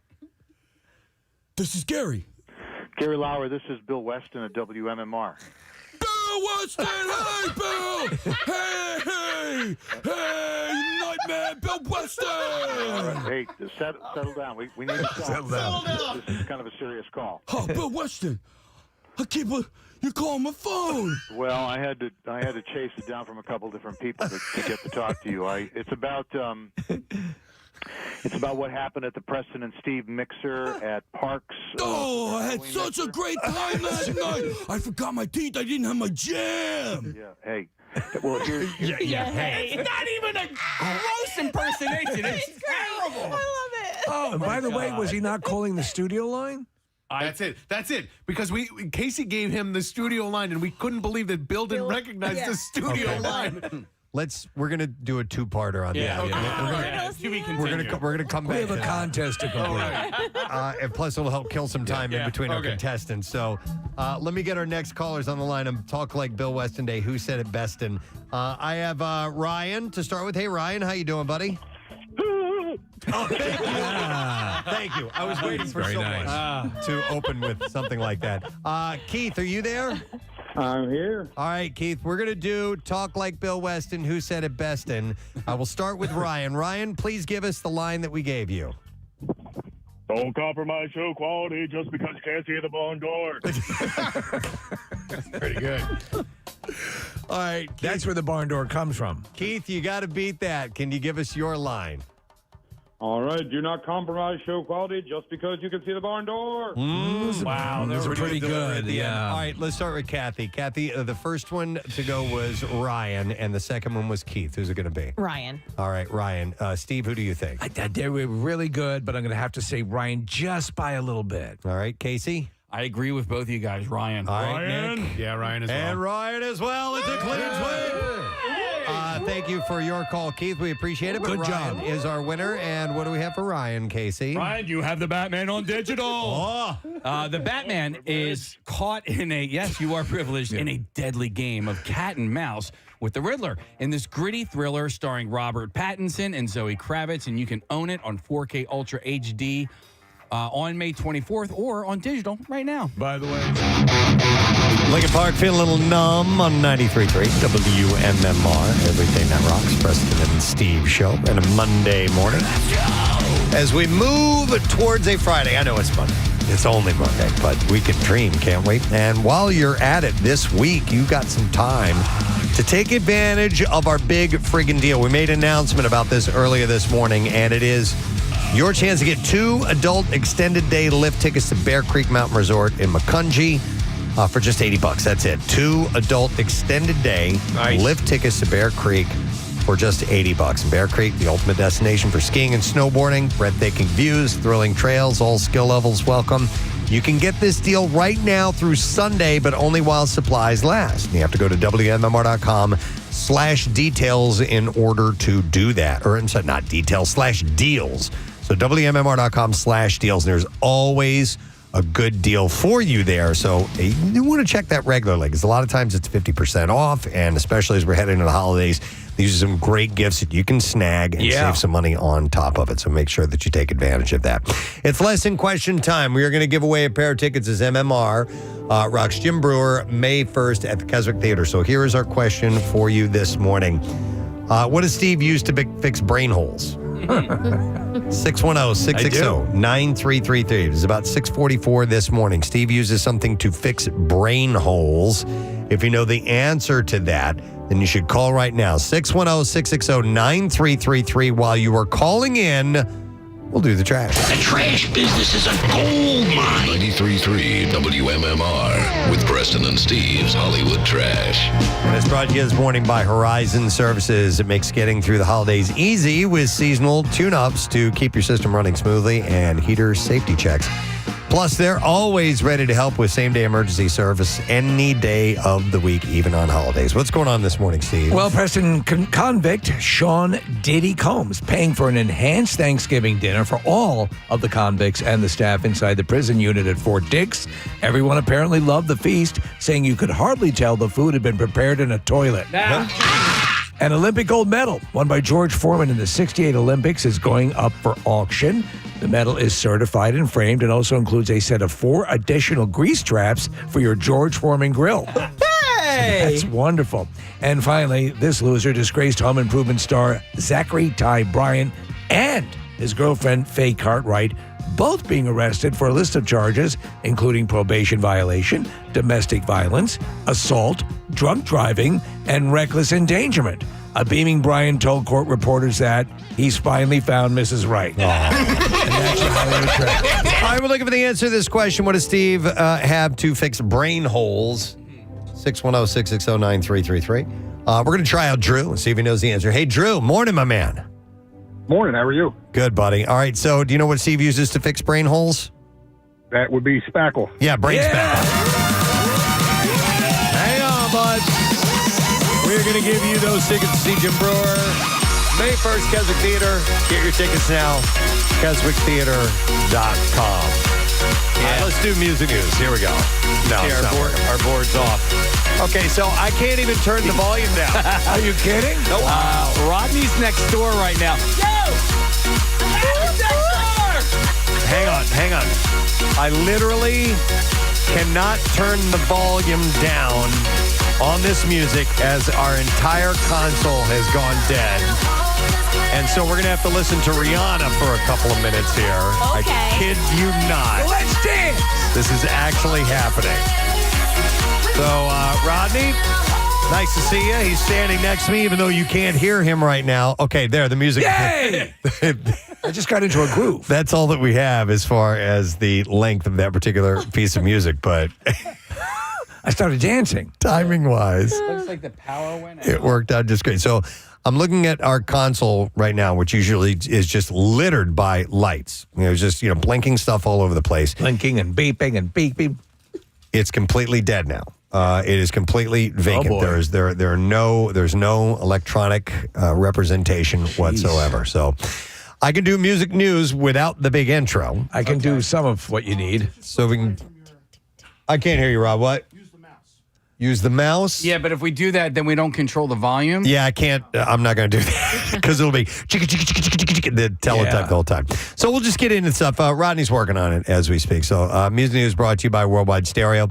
Want to see a grown man cry? You got to toss your old TV and surprise your football lover with a real home theater this holiday from Worldwide Stereo.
It's a warning. Yes. All right, here's a little bit more of Casey pretending to be Gary Lauer when Bill had called him to talk him. I guess he had to chastise him a little Yeah, bit. he acted up inappropriately a little bit at one of the mixers. Here we go. It's about what happened at the Preston and Steve mixer at Parks. Oh, I had such a great time that night. I forgot my teeth. I didn't have my jam. Yeah. Hey. Well, here's the problem, Gary. Oh, wait. Is there a problem? Oh, I didn't bring my camera. I had a picture taken with Kathy Romano, but I didn't get a camera, and I don't have email. Can Kathy print me out a picture? Because I got a picture with her, and I got a picture with Marissa. I couldn't find Casey anywhere, but I got a picture with them, and I don't have email. Gary, I need you to stop talking and listen to me. I want to hear that last part again. Hang on there. Gary, I need you to stop talking and listen to me. All right, we have to come back for part 3. We'll continue with the stammering. All right, we will go to our next 2 callers. We are going to have Horace. Hey, Horace, good morning. Good morning. Morning, Horace. All right, hang on. We're going to have you on board with Chris. Chris, good morning, buddy. Good morning. All right, so whoever said it bestin is going to be our winner. Horace, we're going to begin with you. Give us your Bill Weston line, please. This humyuggle thinks he's some kind of Susie cream cheese. This uncle thinks he's some kind of Susie cream cheese. Yeah. All right, Chris, let's hear yours, please. This homie uncle thinks she's some kind of Susie cream cheese. All right, we need to vote. Casey? The first one. Horace. Yes. All right, Steve. Though Chris did a fine job, because it's hard to hit that tone, I'm going to have to go with the first one. And Kathy. Horace. Yep. And Horace, yeah. And Horace on me, too. That's a Claims win.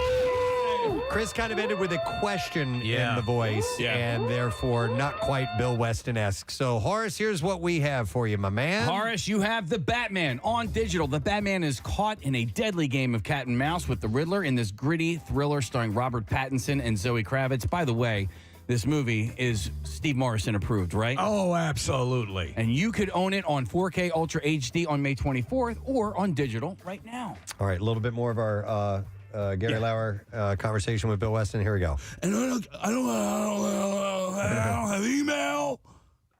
Gary, I need you to stop talking and listen to me. All right? Bill's trying my All right, okay.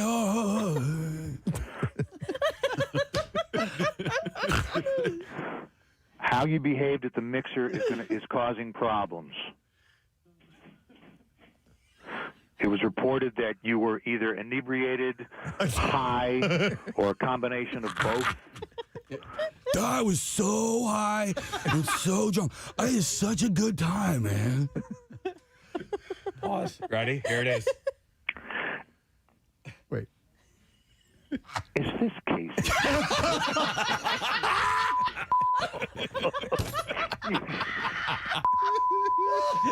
You just called the hotline.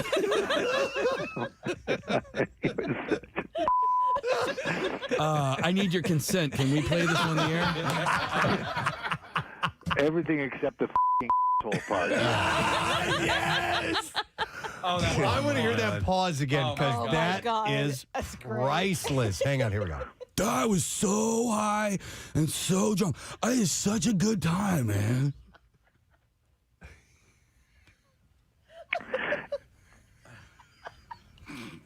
Is this Casey? Oh my god! Oh my god! You just called the hotline. Oh my god! Oh my god! I need your consent. Can we play this on the air? Oh, that is. Oh my god! That is absolutely priceless. That is so He's good. a good boss. He's a great boss. He gave us some of the best audio. Oh yeah, absolutely. All right, let's get our next callers on the line. We have Justin, who is there. Hey, Justin. Good morning. Yeah, very well done, Justin. All right, let's go next to Vinny. Vinny, are you there? Oh, my family. Yes. My family. All right, we're going to start with Justin. Justin, please give us your best Bill Weston. Despite the inclination, avoid going after low-hanging fruit. All right. And let's see how Vinny can deliver that. Vin, go for it. Despite the inclination, avoid going after low-hanging fruit. Okay. This is close. I'll vote first. That was neck and neck. Yeah. But I think Justin gave it just a little bit more, so I'm going to vote for Justin. Casey? Wow, this is our first dissenting vote here. I'm going to go with Vinny on this one. His voice is a little bit deeper, which I think was a little bit more in line with the Bill Weston impersonation. Steve, what do you think? In the delivery,